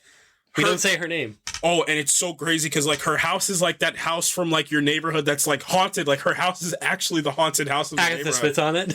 Mm-hmm. She spits on the plot when she walks by. Yep. Yeah, like, when she's like, and this is not a car. Best side character? It's Patti LuPone. It's Lily, yeah. She's incredible. Am I wispy or am I kooky? But I could realistically pick any of them. Yeah. For that. Jen, Alice... But Lily, obviously, she gets the big groundswell moment in episode 7. Best send-off? It's Lilia. It's Lily again, yeah. Yep. I mean, that's the best send-off for any character you can even... in the history of send-offs. Saddest moment? I'll remix mine to Jen finding out that Agatha was the one that bound her. That was properly like Shazir Zameda being like, no, I'm gonna act now. You have no power. You have no power over me. You have no power over me. Is good. It's maybe not the saddest moment, but it is that when Rio comes to collect Alice. Again, it like gave me that vibe, the same vibe that the Sandman episode gave me. Like it's just something about death when it's portrayed that way in media. It just gets me of like this like calm, like inevitability that just really kind of gets me, and like the character realizing like shit, like I'm dead. Like you know what I mean, and like you know her just giving Alice like that time, and like they kind of just like walk away together. I'm just like, you know, that type of scene always gets me. Best relationship? I'm gonna say Agatha and Wiccan. I'm gonna say Wanda and Agatha because she is always present. She never leaves her mind. Rent free in Agatha's mind will be Wanda Maximoff. You're so much like your mother. You just want to see the crown. Most underrated character? Most underrated character. Is it Alice? I was gonna say, yeah, probably. Alice, yeah, it's probably Alice. Just because she gets the least to do, but also maximizes the most of it. Mm-hmm. You know? Mm-hmm. You're a protection witch. You died protecting everyone. What more is there? What more is there you want? Most heroic moment. This is just Lily again. Lily taking out the Salem 7. We got to talk about the Salem 7 because guess who they are exactly like from Star Wars? The Knights of Ren. They are actually the Knights of Ren. Another great bait and switch by Jack Schaefer. Yeah. You think the Salem 7 are a big deal? No, they're getting murked. Tower reversed, bitch. Yeah. That's what she should have said. If I was writing the show, that's what the line would have been. No, mine would have been, boom, you looking for this? And then Don Cheadle somehow would have been a main character again in this show. Mine would have been Lily saying, Tower reversed, bitch. Yep. Then they got impaled on a ceiling of swords. That was great. Because you're thinking, too, you're like, oh, they're going to come back. And then they did it. They were murdered. They were brutally murdered by Lilia.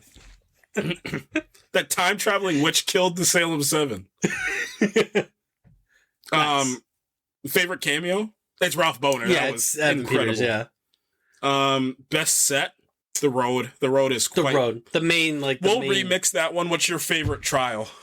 I liked the... I liked the 80s Ouija board trial. It's good stuff. Paid a lot of homage to movies, things like that. I thought that was pretty cool. I don't know why that I really I felt the most for some weird reason, it was the episode 8 trial, because this was like the ramp to get into your finale was the episode 8 trial of like, and then, you know, Jen finding out that Agatha was the one that bound her. Yeah. Yeah. The modernistic nature of like, you know, I'm in a morgue and like, this is it. Like, we're close to the end. Like, you can feel how close to the final piece, but there was a puzzle piece that was missing. Yeah. That's a great pick. Best 1v1. I mean, the Agatha Rio showdown is pretty good. Yeah, I don't think there's any. And it's cool. You're like this whole time you're kind of like not rooting. You're not really rooting for Agatha, but like when she gets her powers back and she's fully like Agatha'd up, you're like, yes. I'm thinking I'm back. I like that her costume comes with her powers. Yeah, yep. She got her powers back, and all of a sudden the big purple dress is back, and she's basically Thor at that point. Yeah, there was a Thor element. How did he braid his beard? No, don't ask questions. Best heat check performance, it's Patti LuPone. That's. Does she qualify for a heat check? Yeah. She's like if you were in a game, like an NBA game, and like you had a solid like 15 going into the fourth, but then you like you're solid like primed for like a 25-point game. Billy's parents?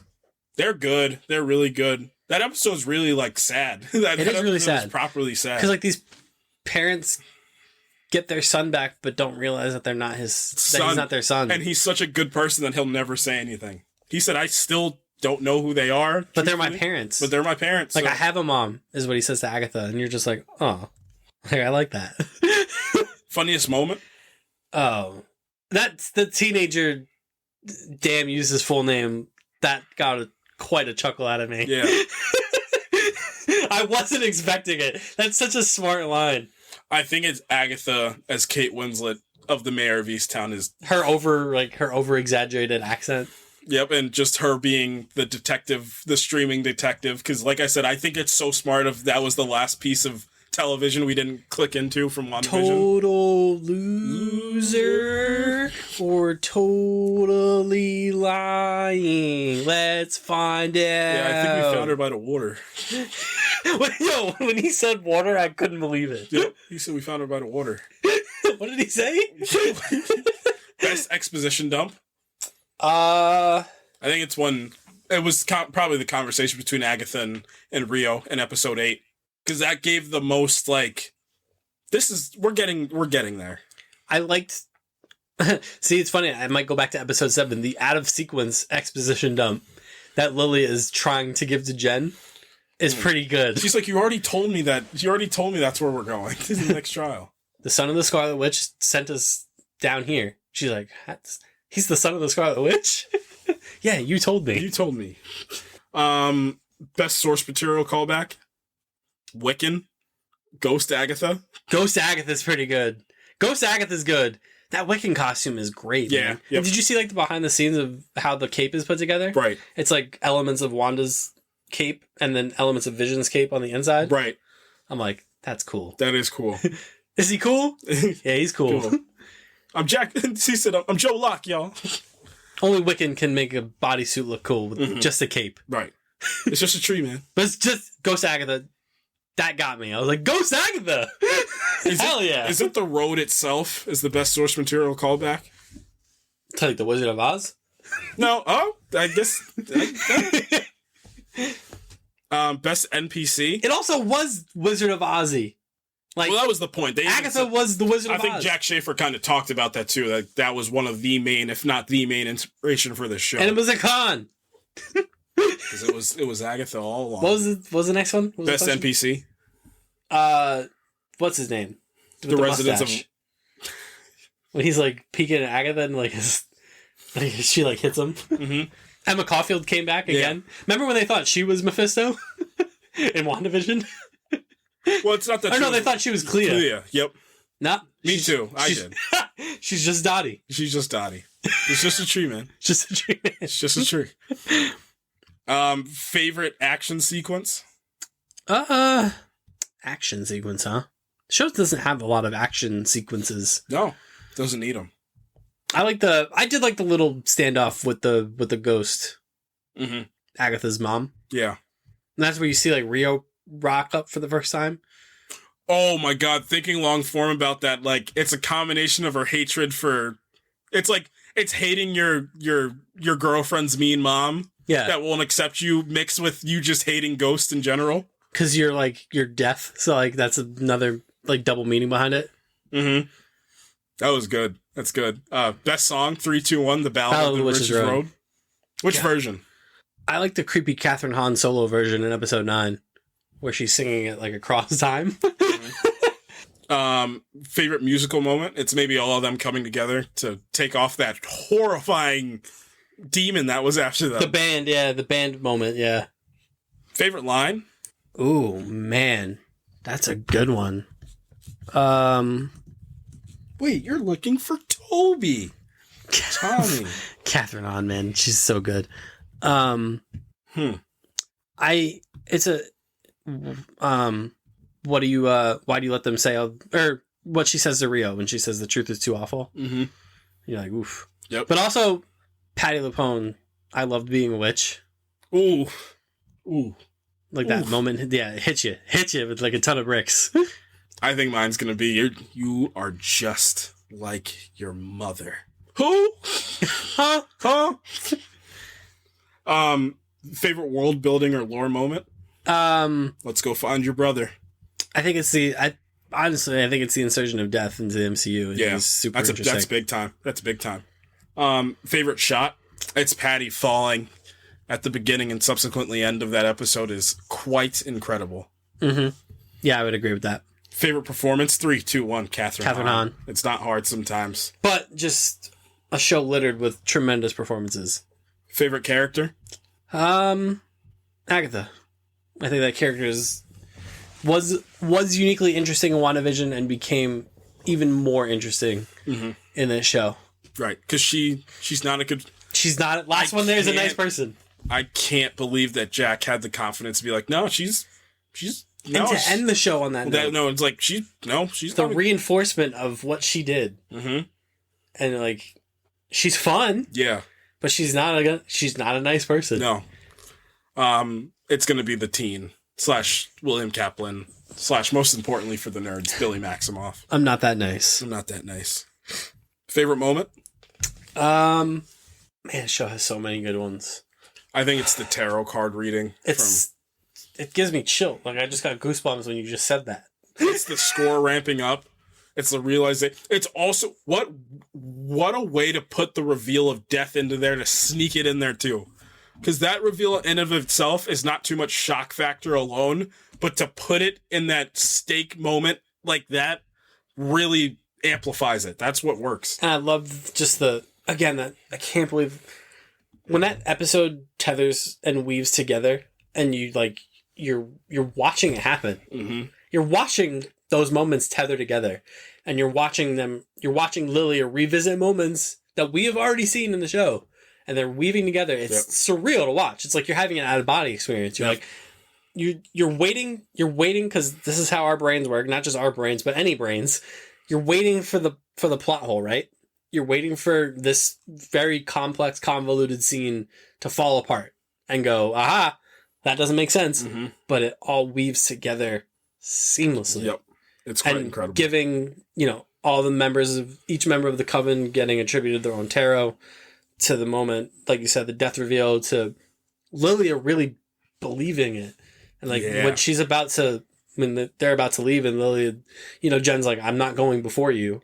And Lilia goes, you're the path ahead, Jennifer. I was like, damn. I really love being a witch. And it's also to end the episode on her finally going to sit down, knowing, because her brain or her power doesn't work in a linear, like, that was the most linear that she was ever going to get, is finally paying off back to, it's her life as a circle. So she's like Dr. Manhattan. She only sees things as everything. She just has confusion behind hers. Yep. But she finally figured it out. Yep. How sweet. And that's Agatha all along. Yeah. I mean, I was stunned. I was stunned week in and week out, being like, the show is incredible. Just a great job. Great job all around. Keep doing this. Great job, Jack. Keep doing these things. Keep doing stuff like this, Marvel. Not the witchy stuff. The witchy stuff is great.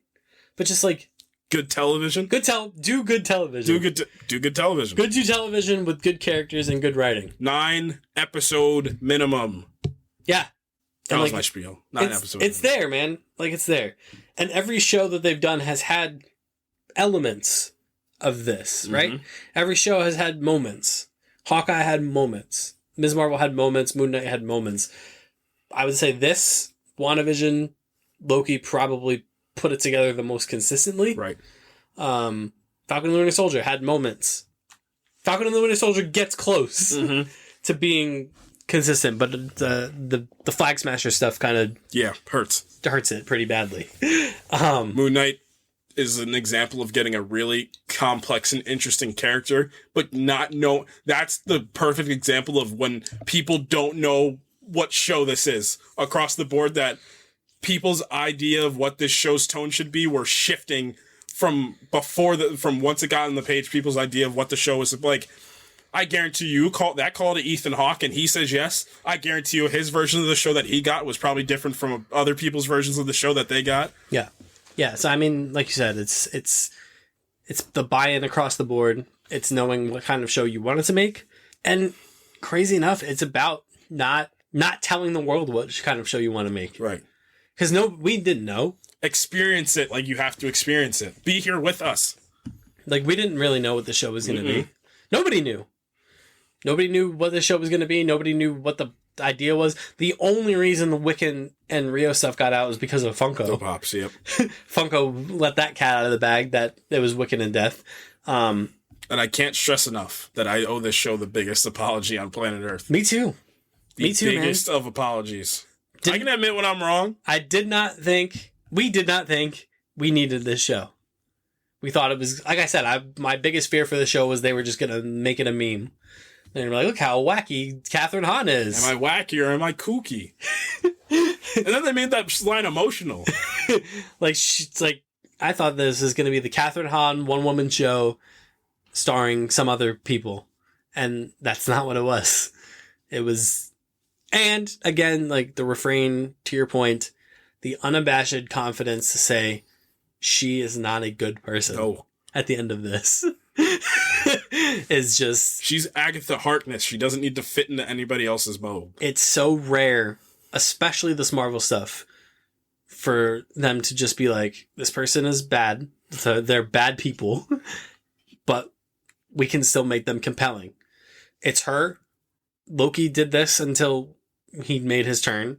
Thanos is incredibly compelling. Like, Agatha's on that pedestal as far as MCU villains. She just is. And that's the point. She is a villain. And I said it to you the other day, like, has a casting ever been more impactful for the MCU aside from Downey than this? Like, for the character.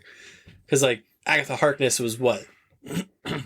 D-list? E-list? F-list? Yeah. But because of Catherine Hahn, like, this character is in the zeitgeist now. Like, I guarantee you comics are going to start. Comics already started doing it. Agatha Harkness is, like, young now and, like, younger now. And she looks like Catherine Hahn. Right. Like, and you know Star-Lord went through that. Like, Star-Lord's... Nick Fury famously went through that. Yep. So... She's in Midnight Suns, the video game. Yep. Agatha plays a pretty prominent role in that. I still love that game. Go play Midnight Suns if you haven't played it. It's a great bit of Marvel storytelling. Right. Right up there with Guardians of the Galaxy. Oof. What a game. I've been dying to replay that game. What a game. Remember when we were playing that game and we were like, wait a minute, is this one of the best stories? Is this game cooking? It had lore. The lore was detailed. It was thought out. But those characters were so amazing. Characters, man. Characters drive it. At least for us. Big character guys over here. We are big character guys. We love characters. And character actor Alfred Molina. We do love Alfred Molina. That's it. It was Agatha all along. Damn. Billy really made the road himself. Just like his mama. Yep. And she said, unlike your mother, you actually did something interesting with your powers. Yeah. She's always got to just kick Wanda one more time, which is great. And that's the thing. I am looking forward to seeing those two together again. But in ghost form. And imagine just the fire and fury when Wanda sees her son that she's been looking for years with Agatha Harkness. Mm-hmm. And on top of that, what Wanda's probably going to think is that Agatha probably told her son, like, that's not your mom. That's not your mom. Even though that's his own idea. Like, there's so much more meat on the Wanda Maximoff bone. Mm-hmm. And I've said this before, and I'll say it again, like, till I'm told otherwise or proven wrong. That is one of the most dimensional, compelling characters that they have in the MCU. That episode 9 really locked that in. Wow. Really locked that in. Wanda is the emotional core of the MCU. And to see that character again is going to be an absolute treat. Especially the fact that they're able to, if they can continue this into the Vision thing and build on this even more, like, there is a really special payoff coming that I'm very excited for. And watching the 3 of those things all together, you're going to need to watch Multiverse of Madness, sorry. But seeing the 4 of those projects kind of weaved all into whatever the Scarlet Witch payoff movie would be. How do you do this Wanda movie? That's the question. Well, you're probably going to have to link this to the Young Avengers as well, too. I mean, maybe it's something like once, it's kind of like she becomes kind of like a Horcrux, where, like, Billy's awoken, Tommy awakens, Vision awakens, and then Wanda's like, whoop, like I'm back. Like, my family is tethered back together, and now maybe she comes back. Well, what I'm thinking is also whoever the main villain of that movie is that villain pulled her out right before she was crushed. Rio? Could have been Rio to be like, hey, you need to die. Oh, like I said, it can be a thing to be like Wanda, it was Wanda all along. Like, Rio's probably like, it's your time to go. Like, but then like I said, like, what's the only thing more powerful than death? Like a being with the ability to create life. That's what every mother does. And then Billy's like, you're not my mom. This is why they don't let us write it. Because we would have just put all those lines one after another. We can't help it. Agatha. It was Agatha all along. She should have sung the song again. No, Jack Schaefer's like, no, she's not singing the song again. I thought we were going to get the song again, to be fair. Or another song. But we didn't need it. No. We got the Ballad of the Witches Road, and that was enough. Cool. Next week, we're probably going to do Venom. Venom. It's the third Venom. Chiwetel Ejiofor is in this one for some reason. Noel's in this one. Noel is in this one, played by Andy Serkis. What the? I can't wait. $300 million. It's making money. It is making money, and to their point, I think they think in their head, like, yeah, add the Spider-Man in here. Bitches love Venom. They're really gonna do the King in Black story for Spider-Man 4. Yeah.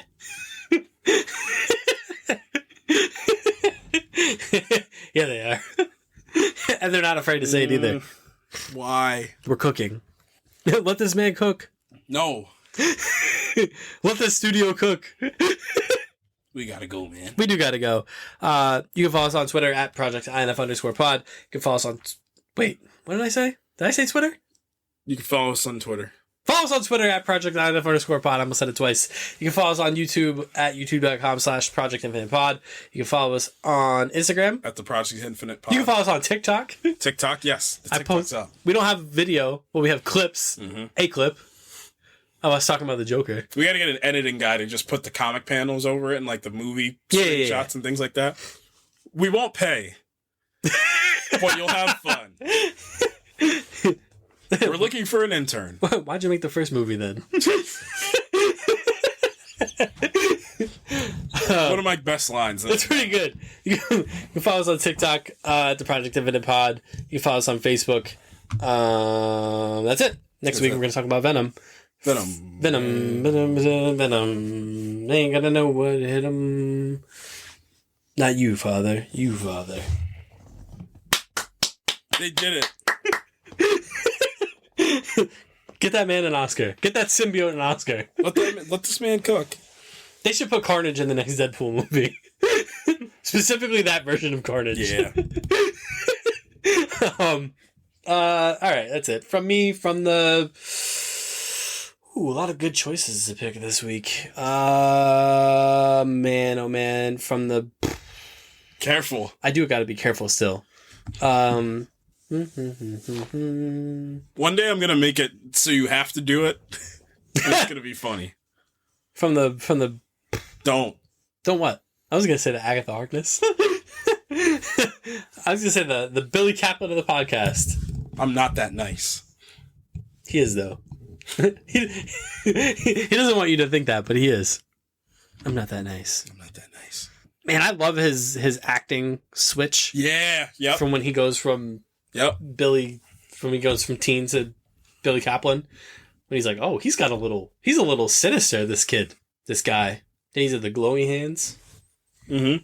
Then the Billie Eilish song played. Good stuff. He got a crown. He got a Scarlet Witch crown. Yep. Good for him. I'm happy. I'm happy for him. Who's going to play his brother, question mark? Well, you need the other guy from Heartstopper to play Hulkling. Yeah. Who do you get to play his brother? I'm trying to think of these like young adult shows that are running right now. Buddy from 13 Reasons Why? Which one? The freaking main character. No. No? He doesn't give off speed guy enough. Oh, you need a speed guy, huh? You need I'll tell you what, if what's his name from Outer Banks, the friend character from Outer Banks, if he wasn't, I mean, how old is Joe Locke? He's like 20. Joe Locke's young. If the kid that we wanted to play Johnny Storm, if he was a little bit younger, he's 21, yeah. If the guy from Outer Banks was a little younger, he would have been a great speed. I forgot what his name is. Patty something. Patty Considine. Nope, that's not it. Patty Considine is speed. This grown adult that was getting bullied and that was drowned. And he's British for some reason. Yeah, don't let him lose his accent. Patty Considine. Matt Smith. He could do it. They could have me believe that Matt Smith is a teenage guy. Yeah, I like it. Wow. Good for Joe Locke. Yeah. All right, yeah. I guess we'll see these characters again. Vision Quest. I didn't think I was excited for it, and now I'm excited for it. Now I'm kind of like... I'm interested. What do you... You had my attention. Now you have my curiosity. Now you have my attention, Marvel. And James Spader's coming back. Yeah, he is. James Spader, who's not done anything since... Age of Ultron. Yeah. It's so crazy. He did Blacklist. He did Age of Ultron. And he said... Y'all take it easy. James Spader, you want to be Ultron again? He's like, sure. He's like, no. They're like, here's $1 billion. He said, you see the thing about meteors?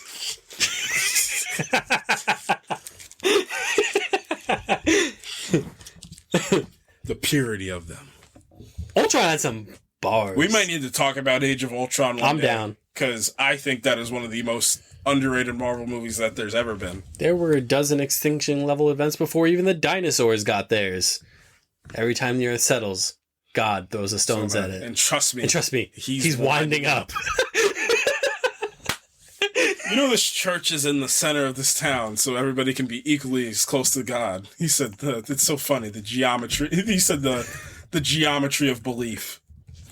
What was he cooking? Yo.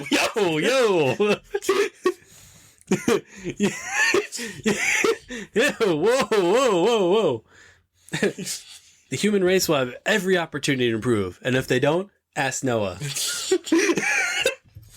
Jesus. You know what my favorite line of Ultron is, and it's not even like a philosophical line. It's the inner Starkism of when he's flying away and the Hulk jumps into the back of the Quinjet, and you just hear Ultron off screen. Oh, for God's sake! Why would he even say that? There's no God he believes in. He was so done with the Avengers, bro. He said, "Oh, for God's sake!" Like the Hulk just ravaged him. Oh man, yeah, we are gonna do Age of Ultron at some point. Yeah. Where'd her accent go?